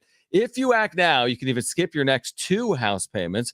Purchase loans available as well. So call now, get your rate quote in minutes with no hard credit pull and no upfront fees like those other guys. VA Streamline loans are also available with Loan Pronto. Call 619-207-4336 or loanpronto.com. 619-207-4336 or loanpronto.com. Equal housing lender. NMLS 1661781 on approved credit. NMLSconsumeraccess.org.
Sean Lewis Show tonight at 6. Rich and I sitting down with head coach of the Aztecs, discussing that Mount West opener against Hawaii win, previewing Saturday at 12:30 against Wyoming. The Sean Lewis Show every Thursday at 6 on the Aztecs, San Diego Sports 760. We do have Cynthia Freeland, NFL Network. She will join us at 5:30. We'll talk about this upcoming week of NFL action with Cynthia, as we do each and every week. She typically joins us on Friday, but tomorrow we've got a special show, 1:30 to 5, leading you up to first pitch between the Padres and the Dodgers. The Dodgers. I hope the Padres play the Dodgers tomorrow instead of the Dodgers. That'd be great. I'd rather play the Dodgers. The Dodgers is. The Dodgers is. Don't you feel like there's a big difference between winning and losing tomorrow? What are you talking about? Like, if they win, everything changes. Well, yeah, they We're go to on the cloud NLCS. If they lose, everything changes. Yes, it's and the season's over. Yeah, and everyone will be pissed. So don't you feel like there's a lot on the line? It's not just for this postseason, but as we said a couple days ago, for these two franchises, these two fan bases, tomorrow night determines like your next year for at least when the Dodgers and Padres play. Padres, if they don't win the World Series, the Dodgers don't win the World Series, then it's disappointing for sure. But you can fall back on this series, you know? So that's a lot of bragging rights. But it's also more than that. And it shouldn't be just about bragging rights. It should be about advancing to the NLCS to hopefully get back to a World Series, first time since 98, and hopefully win your first World Series championship in franchise history. And the winner tomorrow is going to be favored in Vegas to win the World Series. So, you're playing to potentially be the favorite to win a World Series in 2024. Again, Jon and Jim tomorrow from 1:30 to 5, leading you up to first pitch between the Padres and the Dodgers. All right, let's get to it.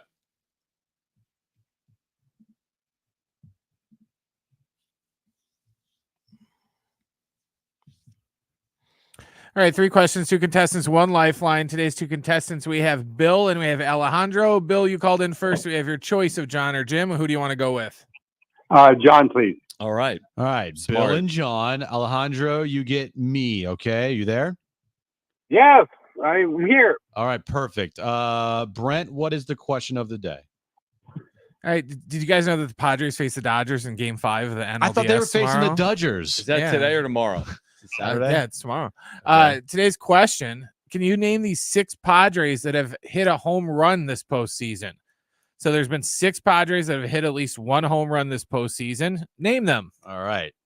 Alejandro, you're up first. What is your first guess? You do have a lifeline if you want to use it. Tatis. Is he homered? I think he's homered a couple times. Yes. Bill, you're up next. What's your first guess? You do have a lifeline if you want to use it. Machado. Manny Machado. There All you right. go. Alejandro, back to you. What's your second guess? You do have a lifeline if you want to use it. Bogart. Xander Bogaerts. Wow. Good job. Bill, back to you. What's your second guess? You do have a lifeline if you want. Higashioka. Kyle Higashioka. There we go. Got some Padres fans. Alejandro, back to you. Final guess. What do you got? Merrill. Jackson Merrill on the list. There we go. Bill, you have one more. Who is it? And you have a lifeline too if you want to use it. David Peralta. David Peralta. There we go. By the way, I wouldn't have gotten it. Seriously? I wasn't thinking Peralta there. No. Oh, I had the wow. other 5. Do you even watch Padres baseball? No, I would have probably said U Darvish. Okay. So now we're going to overtime. Brent, give us the rules of overtime and then the question. It wasn't Nicky. Nicky Ahmed. Nicky Ahmed he hasn't even seen the field. Right, ever. I know. That's why it would have been really impressive. All right, guys, how overtime is going to work is I'm going to ask you another question. When I am done asking the question, you're going to yell out the name of your partner today, either Jon or Jim. Don't yell out the answer. Whoever yells out the name of their partner first, you are either going to win the game by getting the question right, or you're going to lose the game by getting the question wrong. Do you guys get it? Yes. Yes. Okay, I was waiting for 2 yeses. All right, today's overtime question. Who does the winner of the Padres-Dodgers face in the NLCS? Jon. Alejandro. Oh. I heard Jon. Yeah, I heard Jon. Bill, what do you got? The Mets. That is correct, Bill. You have won a 4-pack of tickets to Howl O Scream, SeaWorld's Howl O Scream, now through November 2nd. We got all 6 players that have homered for the Padres. By the way, at Howl O Scream, 5 terror-filled houses, new scare zones and haunts, and death-defying drops with Rise After Dark. themed food and bars, and the master of ceremonies when all creatures get released. Tonight, you won't dare venture alone. More info at SeaWorldSanDiego.com. 6 different Padres have homered, Jim. I know. Will a Padre homer tomorrow in Game 5? I say yes. I will say yes too. Yes. It'd be nice if they did. Yeah, that'd be cool. Really cool. Not only like a home run, but like a meaningful, very big, massive home impactful run with men on base. Yeah. In a big spot. Yeah. To lead. Yeah. Late. Yeah. And then hold the lead home run. One of those home runs. Yeah, would be those types really, of home runs. That would be a really, really good home run. Yeah. Bill, congratulations. You're going to SeaWorld's Howl O Scream. Now, again, in the 5 o'clock hour, wall-to-wall coverage of Game 5. All right. Everything you need to know. Padres, Dodgers, both teams speaking with the media at this hour at Dodger Stadium ahead of Game 5. Cynthia Freeland will join us. Now, there's Thursday Night Football as well between the Niners and the Seahawks. We'll talk about the upcoming NFL action with Cynthia Freeland, brought to you by Hamul. But we're talking Padres. We're talking Dodgers. Winner gets the Mets at home to kick off the National League Championship Series Sunday night. And if you miss it in hour 1, I'll give you the reasons why you should feel confident going into tomorrow night for the Padres. Okay, I like that. All right, hour 3 of Jon and Jim starts next. Stay with us.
This update's brought to you by the Breeders' Cup World Championships at Del Mar, November 1st and 2nd. Tomorrow night, Game 5, Dodgers and Padres at Dodger Stadium.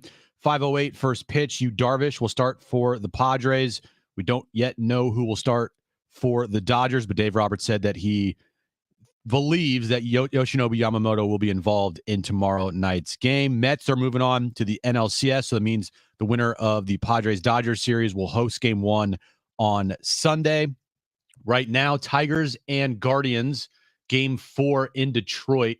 That game is knotted up at 2 apiece, bottom of the 6th inning there. And moments away from first pitch in Kansas City between the Royals and Yankees. Yankees are up 2-1 in that series. And tonight, 6 p.m. is the Sean Lewis Coaches Show with Rich, John, and Coach Lewis right here on San Diego Sports 760. The Breeders' Cup World Championships are coming right here to Del Mar this November 1st and 2nd. Tickets are limited, so head to breederscup.com now to secure yours before it's too late. Fine dining experiences, box seats, or general admission tickets could be yours. Visit breederscup.com. Getting you all set for that drive home. Let's just start the show. Here's Jon and Jim. All right, San Diego and Southern California, what's going on? Final hour of Jon and Jim. We do have Cynthia Freeland, NFL Network, joining us at 5:30. We do have Jim's back page, so don't go anywhere. Padres and Dodgers. Padres-Dodgers Game 5 is tomorrow. It's highly anticipated since you didn't do one yesterday. True. He's got 2 days worth of back pages to share with us. Yeah, just got up. so much stuff to share with you guys. We are going to be super nervous 24 hours from now. Padres-Dodgers Game 5. Mm-hmm. By the way, I was looking this up because obviously there's been a lot of talk about U Darvish's postseason career stems back to a Game 7 against Houston. At Dodger Stadium. At Dodger Stadium, he allowed 5 runs. It was a disaster. Disaster of an outing. But wasn't that the alleged trash can game though? Well, or one of trash them? cans, actually, trash can year, yes. Yes, right. There's always that caveat. Mm-hmm. But here's the other caveat that I think a lot of people then have lumped the two together like, oh, Darvish hasn't been a good postseason pitcher, when in fact he actually has been. Give me the numbers. His career postseason numbers, he's got a 3.88 in 12 starts. But when you consider that he had the 5-run outburst against Houston when they cheated. Give me his Padres numbers, though. I'd like to, but I can't. Well, he's made one start this year. In 2022, he made one. Okay, here's what he did. 3 starts. I have his Padres numbers. So he's made 4 starts in his Padres career in the postseason. Correct. Against the Mets, 7 innings, 1 run. That was good. Fantastic Game 1. Against the Dodgers in 2022, 5 innings, 3 runs. Okay. Respectable. Against the Phillies, he had a 2.77 in 2 starts. 2.77. I remember Game 1. We were there. It was the game they lost 1-0. Schwarber hit the 700-foot home run. Correct. And then Game 5, he left with the lead, I want to say. And then obviously we know what happened next. Just say it. And then there was a couple of days ago, 7 innings, 1 run against LA. If you add that all up, I'm going to do it right now. 32 innings, 9 runs. 9 divided by 32 is, Jim, you should know that off the top of your head, right? No. Exactly. I'm going to give you his numbers right now. Okay, do it. His career ERA in the postseason as a San Diego Padre is 2.53. Okay. 2.53 in 5 starts. So there's nobody I'd want to have on the mound in a winner go home game than you, Darvish. We talked ourselves through that, and he has come up big. He's come up very big for the Padres before. And why would you think anything different? Yeah. And look, I agree. It is baseball. If Darvish goes out tomorrow night and has a bad outing, it can happen. It can happen, but you're going down with your best. You're not going down with maybe Dylan Cease, even though he's been good for you this season. Like, you have the guy that you want on the mound tomorrow night in a winner go home game. It's just as simple as that. And we've said how many times in the postseason and regular season, if you're going to lose with your best.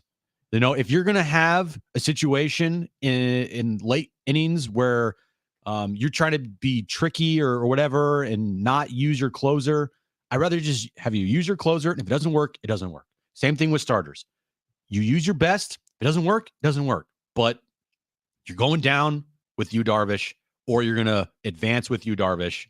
and I am okay with the result, to be honest. Like, yeah, I'm not okay if they lose. You're okay that it's lined up for them to have the ball in the hand of their best pitcher in this situation. Yep. And here's the other thing. If they don't win this game, who even knows whom will cast the blame towards? There's so many possibilities if they don't win the game. It's about more than Darvish is my point. I mean, Darvish could throw 5 scoreless innings. If the offense hasn't scored in 16 innings. Yeah. They scored 6 runs in the second inning a couple days ago. Then they didn't score in the final 7 innings. They were shut out yesterday. That's 16 innings. So Darvish can be Darvish, as in pitch effectively, go 5 or 6 innings, allow 1 run or fewer, or 2 runs or fewer, 5, 6, 7 innings. This offense has gone quiet. Mm-hmm. This offense had a big inning. This offense hasn't scored against bullpens. We've talked about that. You're going to see a lot of the Dodgers bullpen, even if Yoshinobu Yamamoto starts tomorrow for Los Angeles. So it's not solely on Darvish, is my point. He can go 5, 6 good innings. He could go 3, 4 not so good innings. This offense has to awaken to some extent tomorrow night. It just has to. And they've been non-existent now for 16 consecutive innings. It's just hard for me to sit here and think that tomorrow could be it. Like tomorrow's it. Right. Like, yeah, they could lose, obviously. So it feels like a coin flip. But the second half, everything that's happened this year, the magical moments, the magical comebacks, the performances by players that we didn't even know were going to have good years, or maybe they were going to be role players. They've turned into all-stars for this team. The playing for Peter, playing for something more than themselves. Yeah. And it's just all going to end tomorrow night. I just can't sit here. I can't believe that. We don't want to walk down that path, and I think you're right. And we started the show by saying this isn't the time to lose faith because they lost yesterday 8-0. Okay, well, guess what? What happened yesterday with Dylan Cease on 3 days rest has nothing to do with you, Darvish. No. Has nothing at all to do with you, Darvish. And the Padres' lack of offense the last 16 innings doesn't really have anything to do with Yoshinobu Yamamoto. If it is Yamamoto starting for the Dodgers tomorrow, I'm with you. This isn't the time to lose faith. Now, if I was on the opposite side of the coin, if I'm a Dodger fan, I'd be saying, we are back home. We somehow survived 2 games in San Diego by getting this thing back. That's why, to me, it is a coin flip. It is a true coin flip. I don't buy the Dodgers are a -150, -145 favorite. I don't think that's how it should be. To me, I could see it playing out either way, but it doesn't surprise me if the Padres win, and it's not going to be surprising if the Dodgers win at home either. It is a true Game 5 coin flip where anything is possible heading into tomorrow night. Yeah, these are the 2, in my opinion, best teams in the postseason. Of course, it just feels fitting that it's going 5. I would have loved if they finished it off last night. Just wasn't their night. They just didn't look right. They looked tight. They looked tense. The Dodgers looked like they were playing free and easy. It didn't help that Cease came out and threw up an egg. Like he has been awful this postseason for the Padres. And after last night's game, it's easier to I feel like flush away a blowout loss than it is to flush away a close loss, like a game that you maybe have led the entire way and you give it up in the 8th or the 9th inning. Those are like back breakers. Last night, probably like the 7th or 8th inning, they're as a team down 8-0. Like, okay, we got to refocus.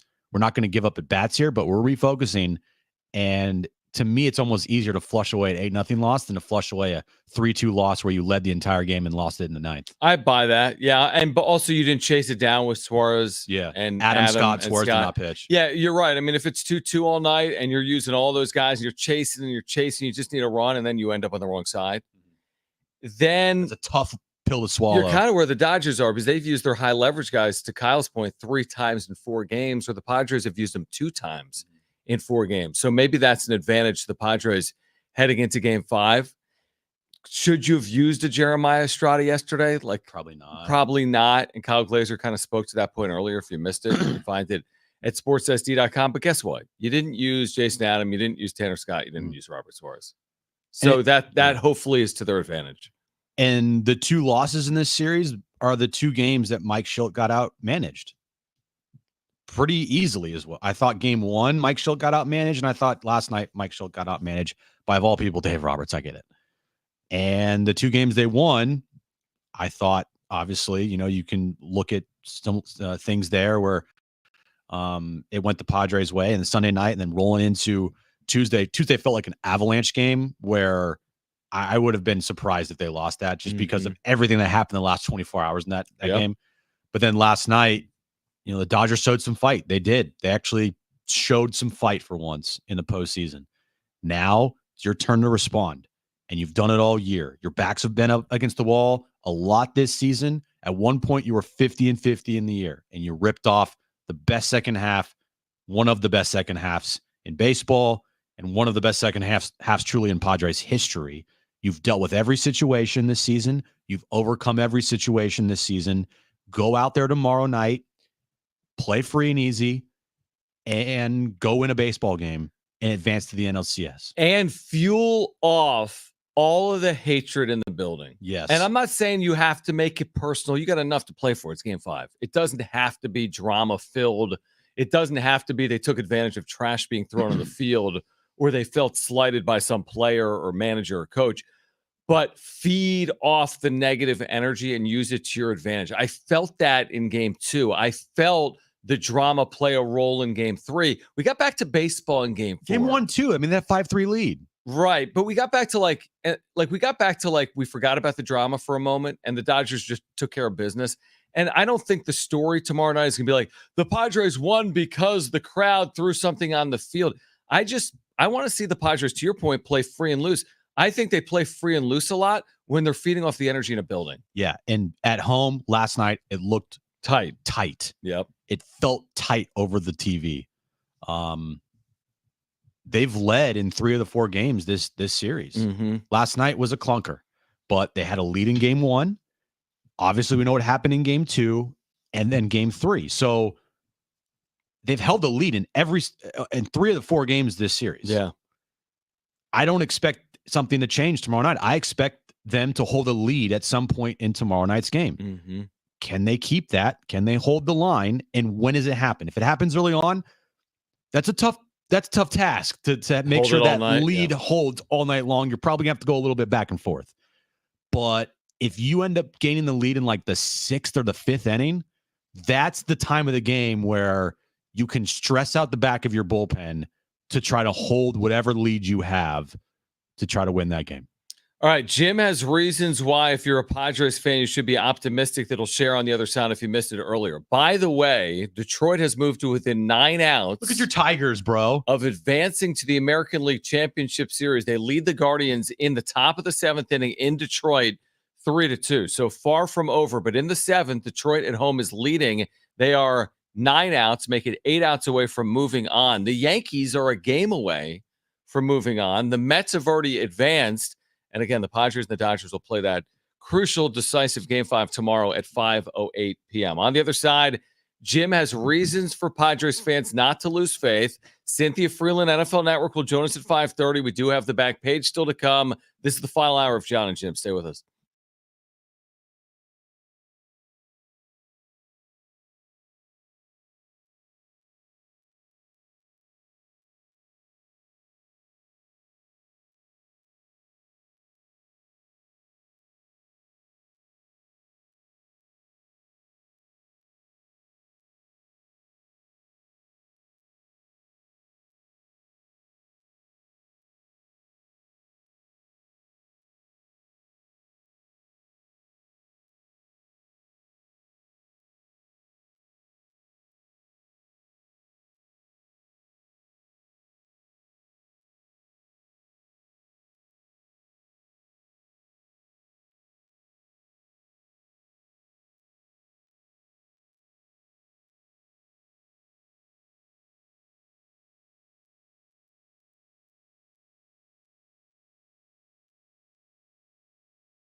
All right, Mike Schill at this hour is speaking with the media. He was asked some interesting questions by AJ Cassaville. One of which was, is Michael King available tomorrow? I mean, it is all hands on deck or not, and he didn't really answer. But he didn't say he isn't available.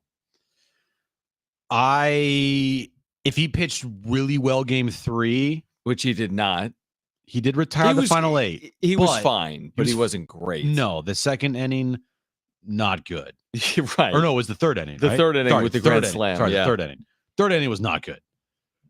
I mean, maybe break glass in case of emergency if like Darvish can't get through 5. Yeah, we're gonna see something weird. Like, are we gonna see King or who else could we even see tomorrow that would be surprising? From a Padres perspective? Yeah. We're not gonna see Cease. I don't Old know. friend Martin Perez comes out there. That'd be stupid. I think the one reason you have Martin Perez is if you get into a game that goes long. Well, I mean, you always Brian have Hoeing's available Brian to you. Hoeing is a guy that if it goes into extras. Yeah. Martin Perez is like, to me, if you're in the 14th or 15th inning, We have no one else. right? Right. That's probably why. But it's and then he was also asked, would you change the lineup for game 5? Don't change the lineup Probably for game not the best 5. time to change the lineup. Do not change this lineup. Fernando Tatis Jr. has been brilliant where he is. I get it. Luis Ariz has had his struggles. I'm not changing my lineup right now. This is not the time to get cute, right? You're even in a series with the Dodgers. This isn't the time to change everything that you've been doing. You've had success doing what you're doing. Stick with it. Believe in it. You're big on like law of averages. I really am. The law of average here is Luis Ariz is due. He's so due for a 3-hit game.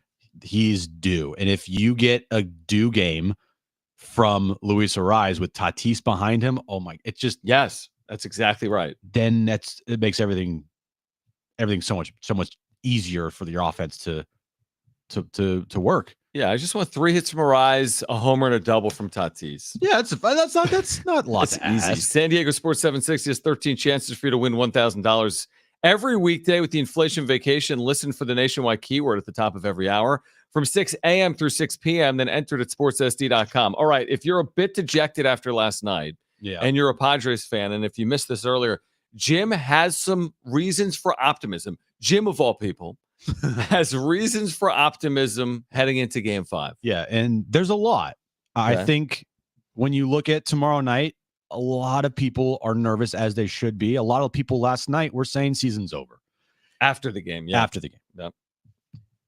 So, in game 5s, in a winner go home, the home team is 14-21.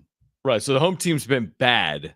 Correct. In decisive games in the divisional series round. They've been bad. They've won 40% of the time, lost 60. The last team to win a game 5 at home was in 2013. Right. In a winner go home in the division round. Mm-hmm. That was the St. Louis Cardinals. Right. All Okay. right? Now, these numbers have nothing to do with the Padres. But I understand still. it, but it's indicative of maybe the feeling of a game 5 in this format in the DS round. Okay. U Darvish in his career against the Dodgers, we just read off the numbers in his postseason career for the Padres, but against the Dodgers, he's 7-5 with a 2.35 ERA, 114 strikeouts in 17 appearances in the regular season and the postseason. Really good. Nobody else I'd rather have on the mound than U Darvish. Mm-hmm. All right. History wise, because I do look at history as like it means something to me. It's not the end all be all, but I like using it as making myself feel better about things. Padres all time, small sample size, are 3-0 in winner go home games. Yep. 1984 against the Cubs, 2020 against the Cardinals, and 2022 against the Mets. This is their 4th winner go home game in the franchise's history. They've never played a game 7. And obviously they played game 3s and now game 5. All right. They are the best road team in the National League. Now they're going up against the team with the best home record in the National League. Right. But the Padres are the best road record, has the best road record in the National League. They're 48-33 on the road. They held leads at Dodger Stadiums in game 1 and 2 I like their chances to have a lead in the game tomorrow night. Is just, can they keep it or not? Okay. All right. What else you have? Fernando Tatis Jr. at Dodger Stadium is incredible. He has 15 career lifetime home runs there. That's a lot. For a 25-year-old, that's a lot. He's amazing. Mm-hmm. And then the intangibles of this whole thing. Intangibles. All right. This team is grit squad. Mm-hmm. They, I feel like, perform better when they're slighted and and their backs up against the wall. Tomorrow, their backs are firmly up against the wall and they're slighted because Vegas has the Dodgers as a favorite. They are the underdogs tomorrow. I'm not saying they have nothing to lose, because if they lose, then they have everything to lose. They're out. A lot to lose, yeah. But I feel like on the road, you're not dealing with that overarching pressure that you would get from a home crowd, like the nervousness. You felt it last night through the television. Yep. If you were there was a tenseness to try to close out the Dodgers once again. Yep. That's not going to happen tomorrow night. That will be on the Dodgers side, especially if you go up early in that game. That is like the first key. Number one, score early. Number two, make sure you Darvish holds that lead for the first couple innings. So you're putting all the pressure on the Dodgers, and the crowd will feel it. The Dodgers will feel it, and you won't have that like you did the other night at Petco Park. Meanwhile, Cleveland has hit a 2-run home run in Detroit to take a 4-3 lead. David Fry. Oh, no. Yes, that David Fry. Oh, no. Has hit a 2-run home run. Oh, no. And the Guardians are trying to stave off elimination and force a 5th game back in Cleveland. Oh, no. So we've got drama there. American League Championship Series on the way. Will it be Cleveland or Detroit? Will it be the Yankees or the Royals? Then the National League, we know the Mets have advanced. They will be in Southern California. Will it be Los Angeles or will it be San Diego? We'll find out tomorrow. You've given us reasons for hope.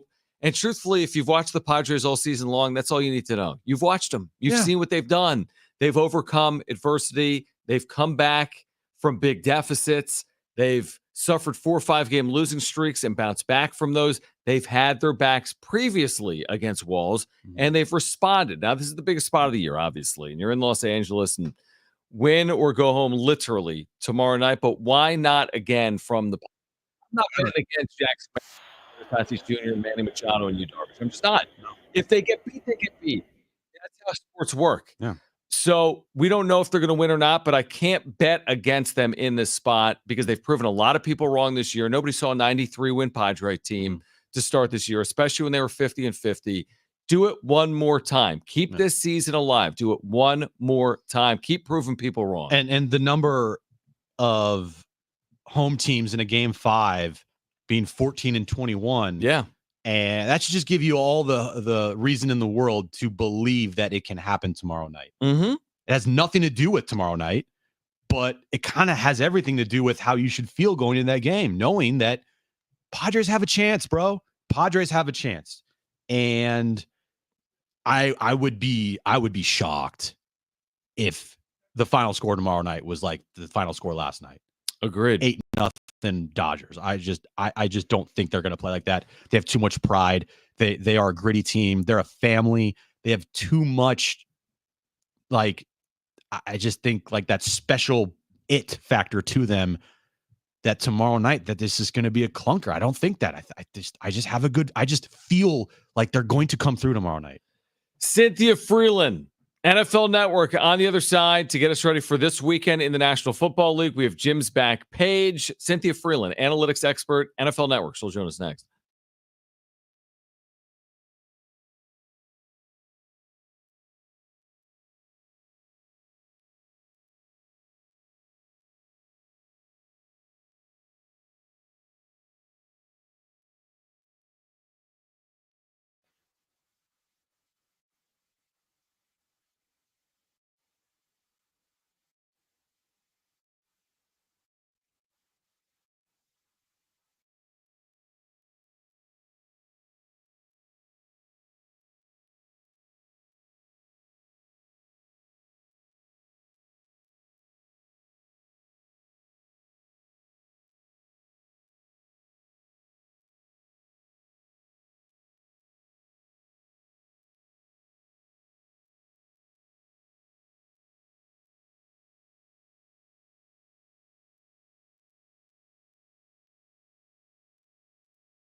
All right, this update is brought to you by the Breeders' Cup World Championship at Del Mar, November 1st and 2nd. Padres-Dodgers, Game 5 tomorrow night. Win or go home.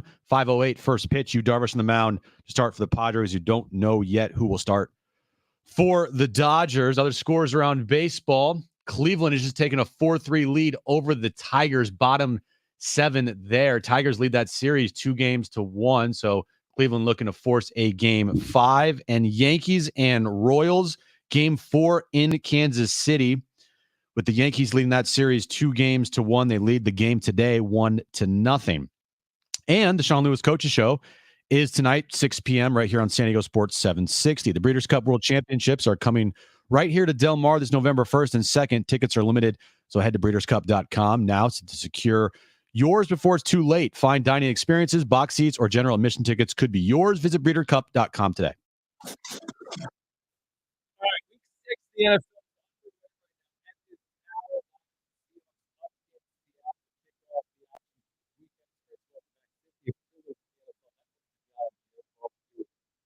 I want to get into Thursday Night Football. I also want to check in on your. How's Gordy? How's the dog? He's fine. His stomach is made of steel. Apparently, he was totally fine after that first incident. We were good. We had one little throw up, and then we're all good. I mean, incredible. Right. It's less about the dog and more about you. You know what I mean? Like the dog's fine. It's like how you guys deal with your dog eating a squirrel. That's more of the story than Gordy. That's how my dog is. I thought he was a killer, but now I love him again. You love him. Yeah, of course. But we're good. We're good. I mean, one murder, does that make you a murderer? Dogs can do no harm in the hearts of their owners. Exactly. Exactly. All right. No good segue here again for the second straight week. Is this, I know this game's underway. What are the Niners doing, Jim? They're setting up for a field goal. Yeah. Is this a good bounce back spot tonight for San Francisco? Why or why not? I mean, it better be, in large part because we've still seen some injuries along that Seahawks defense. So, if the Niners are who we thought they were going to be at the beginning of the season, it'll have to really look like it getting their first divisional win here in week 6. And when you look at their biggest issues, what are, in your opinion, their biggest issues to why they are where they're at right now? I'm concerned about the deep ball against them. I mean, if you get the passing game going really well, it's going to be hard. They've got a great defensive front. It just seems like the front and the back aren't working together in the way that we would need them to, especially once you get, in these games where the game script would dictate teams are throwing on you. That allows teams to come back. That allows teams to keep things close. Last week, of course, we saw Kyler Murray in the run game be successful. I think part of that was because maybe Fred Warner wasn't 100% healthy, but you if you have the pass going, it's easier to run too. So I think they need to shut down the pass with that secondary. What's your reaction to how this has played out in New York with the Jets, the firing of the head coach still so early in the year? I mean, what's your reaction to just how this has played out and what's on the other side of it for Aaron Rodgers and the Jets? Woody Johnson said it himself. He believes that this is his most talented team that he's had in a long, long, long time, maybe ever. And I think that he probably was trying to, while it's still within reach, do something to shake things up. And perhaps, I think the number is 20 and 36. That was the 3-year number or almost 3-year number for Robert Saleh. So I think he was concerned about that. Obviously, it's interesting. This whole week has been weird. We just saw Hassan Reddick's agent fired him, whatever. But, just a lot of things there that feel a little bit unsettled, right? It just doesn't feel like everything's all clicking on the same, on all cylinders there, especially with the expectations that everyone had around Aaron Rodgers. So I just think it's funny that they're Aaron Rodgers, quote unquote, had nothing to do with that. Sure. Okay. Whatever. Exactly. Yeah. Aaron Rodgers didn't have anything to do with that. Okay. Sure. Yeah. It's it's Jennifer Lawrence meme. Sure. Okay. Looking at this weekend, Cynthia, it would be hard pressed before the season started that I would think that a Ravens Commanders game would be one of the games of the weekend. But with what the Commanders have done this year, Ravens have bounced back. Their amazing win over the Bengals last week. What do you think about that game as a potential playoff, or not playoff because they're in both different leagues, but a potential game of the week?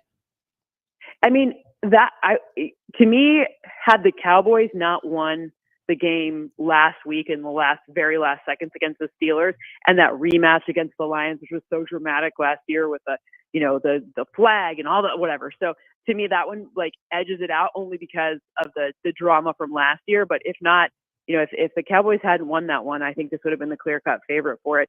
So exciting to watch Jaden Daniels and to figure out all the different wrinkles and folds that they're adding to this offense. I mean, I'm still worried about Washington's defense. I'm not sitting here overlooking the fact that they've allowed the most receiving touchdowns in the league at 11 with no interceptions. So there's still some questions to be answered on that side of the ball. But I mean, we watched history in the first few weeks. The first, Jaden Daniels' completion percentage through the first 3 games was electric. And even though it's gone down a little bit, now he's finding ways to, use a deeper pass, and deeper passes are going to have less of a completion percentage, but it doesn't matter because as long as you get the win, that's how it works out. Yeah, really cool matchup. Cynthia Freeland, NFL Network, you got kind of like the battle of the Beltway there between DC and Baltimore. Where is Jaden Daniels in the pecking order of quarterbacks right now in the NFL? Like, he's got to be in the top 10. Is he in the top 5 right now? Where is he?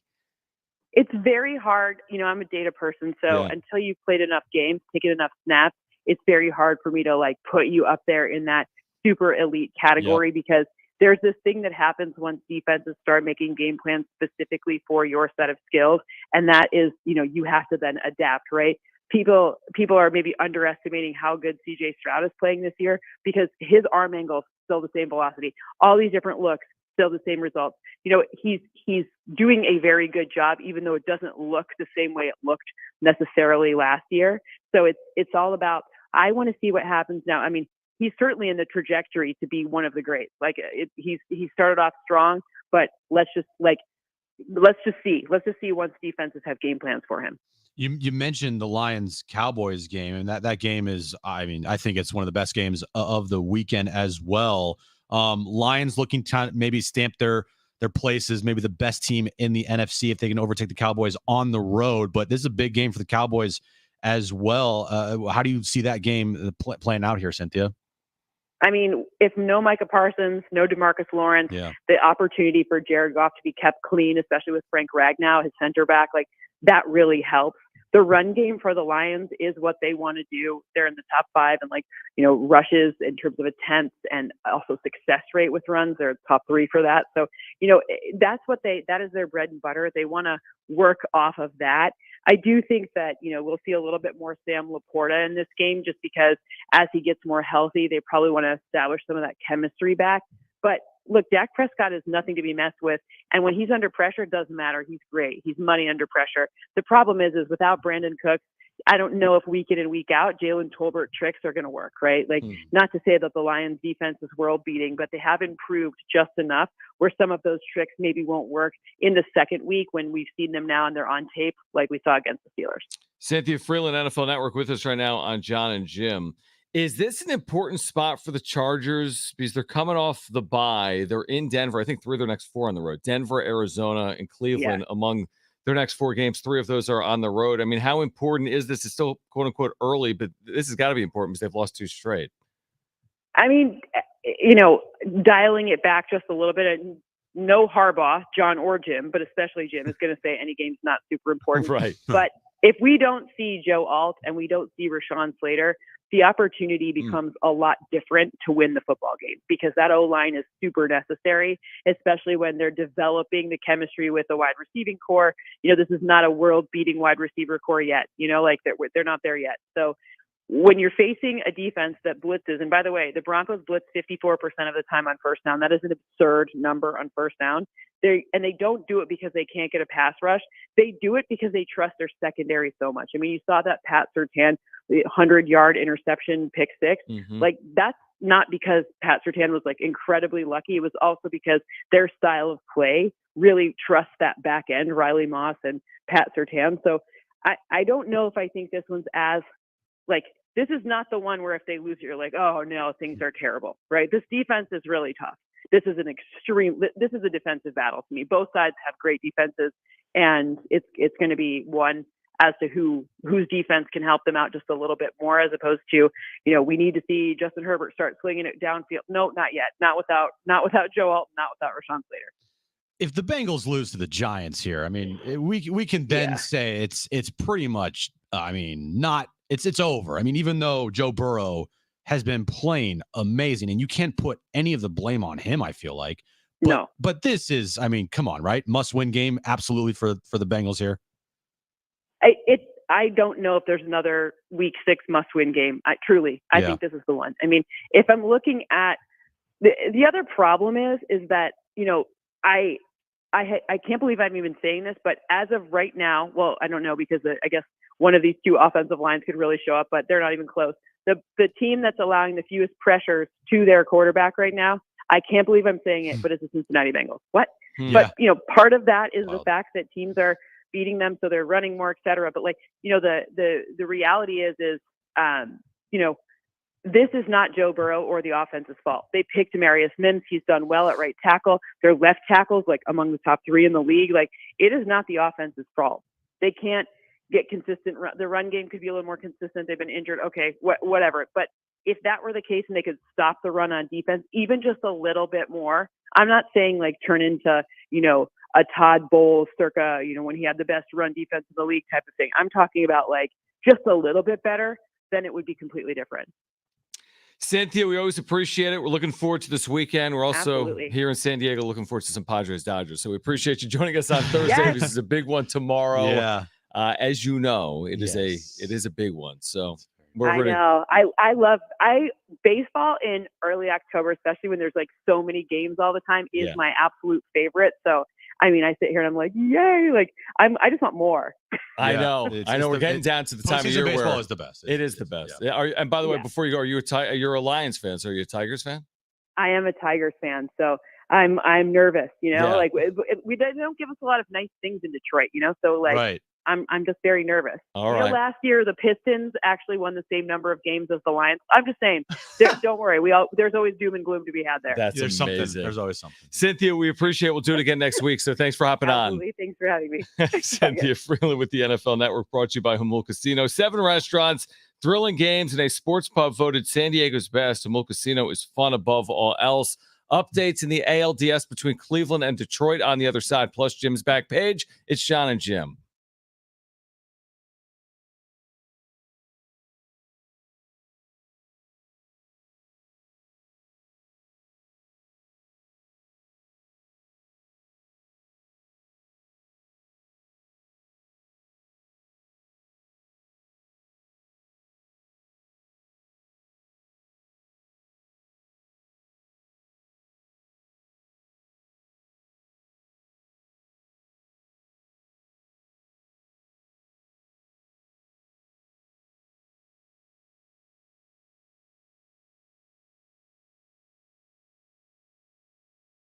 This is going to be a great weekend to get out to Jamul Casino. Hey, guys, it's Jon and Jim. Obviously, we have the baseball postseason, the huge Friday night coming up in Major League Baseball. Plus, of course, NFL action. And at Jamul, you've got chances to win big all week long, including on Monday nights, with a chance to really win big at Jamul Casino. Yeah, you can catch all the playoffs and football action at Tony Gwynn Sports Pub. Catch the MLB playoffs, football games live. Plus, you can have savory bites. The burgers there are amazing. I had the Slam Diego burger when we visited Tony Gwynn Sports Pub a couple weeks ago with the truffle fries. They are delicious. Get to Jamul Casino, Tony Gwynn Sports Pub. It's the place to be all postseason long. They also have endless dining at Jamul. You got to see it 5 nights a week. Their endless dining options include Saturday surf and turf buffet. They're going over the top, perfect combinations of succulent steaks. They have delectable seafood, a wide array of mouth-watering offerings. Yeah, remember, get to Jamul Casino all postseason long for the football games and baseball games. Jamul Casino, it's fun above all else.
San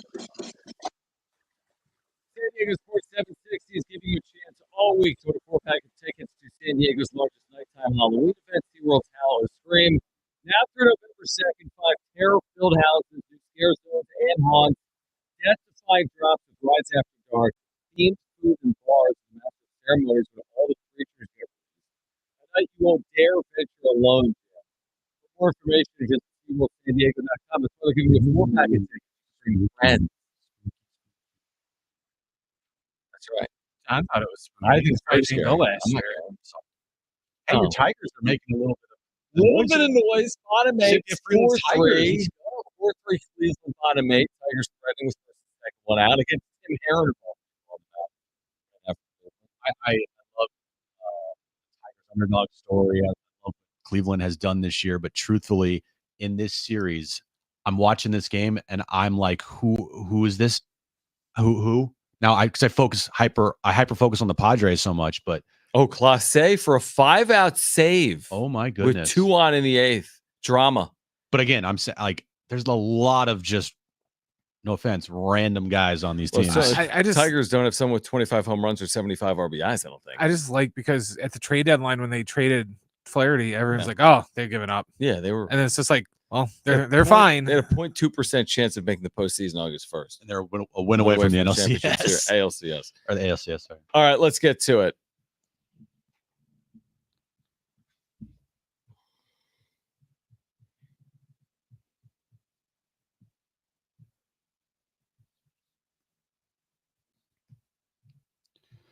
Wendy's has released a new frozen hot chocolate frosty topped with mini marshmallows. Marshmallows? And marshmallows. It's kind of an oxymoron, isn't it? A frozen hot chocolate. It is a little bit. Swirled and topped with hot fudge. So like it's almost like a melty. I don't know. Do you have a picture? Because I am curious now. It looks good. The picture looks good. The picture looks really good. It looks like a sundae. I would eat that. Yeah. There you go. You would have that? I would have that. Yeah, I would. Yeah. I would. Would you have a taco from Taco Bell? Probably not. Yeah, if it didn't have meat. Yeah. Taco Bell just brought back the double-decker taco. It's only $1.99 for a limited time. It was discontinued 5 years ago, but it's now back at the price that it was at $1.99. I don't know how long it's going to be on the menu, but what is it? It's double-decker meaning? It's a regular taco, and then it has a tortilla soft shell. Okay. And then it has beans and cheese.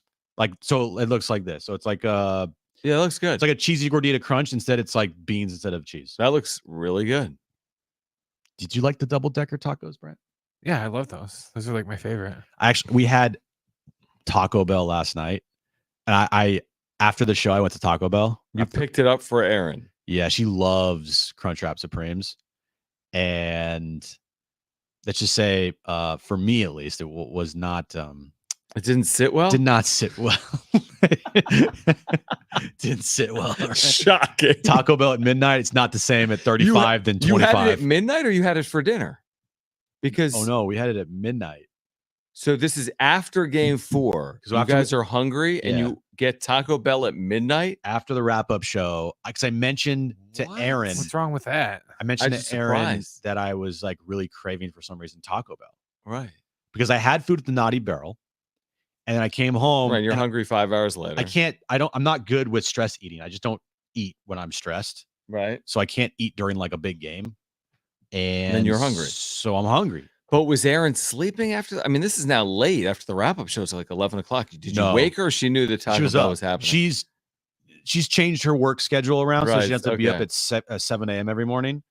So I after the wrap-up show, I was like, wait, so what'd you get? Bell? What'd you get? Well, she got a Crunchwrap Supreme. I got a cheesy gordita crunch and 2 crunchy tacos. And then did you just go to sleep immediately afterwards? No. Okay. All right. What else you have? McDonald's in Spain, John. Yeah. Has dropped a new Friends Adult Happy Meal with 6 limited toys featuring all of the characters that we know and love.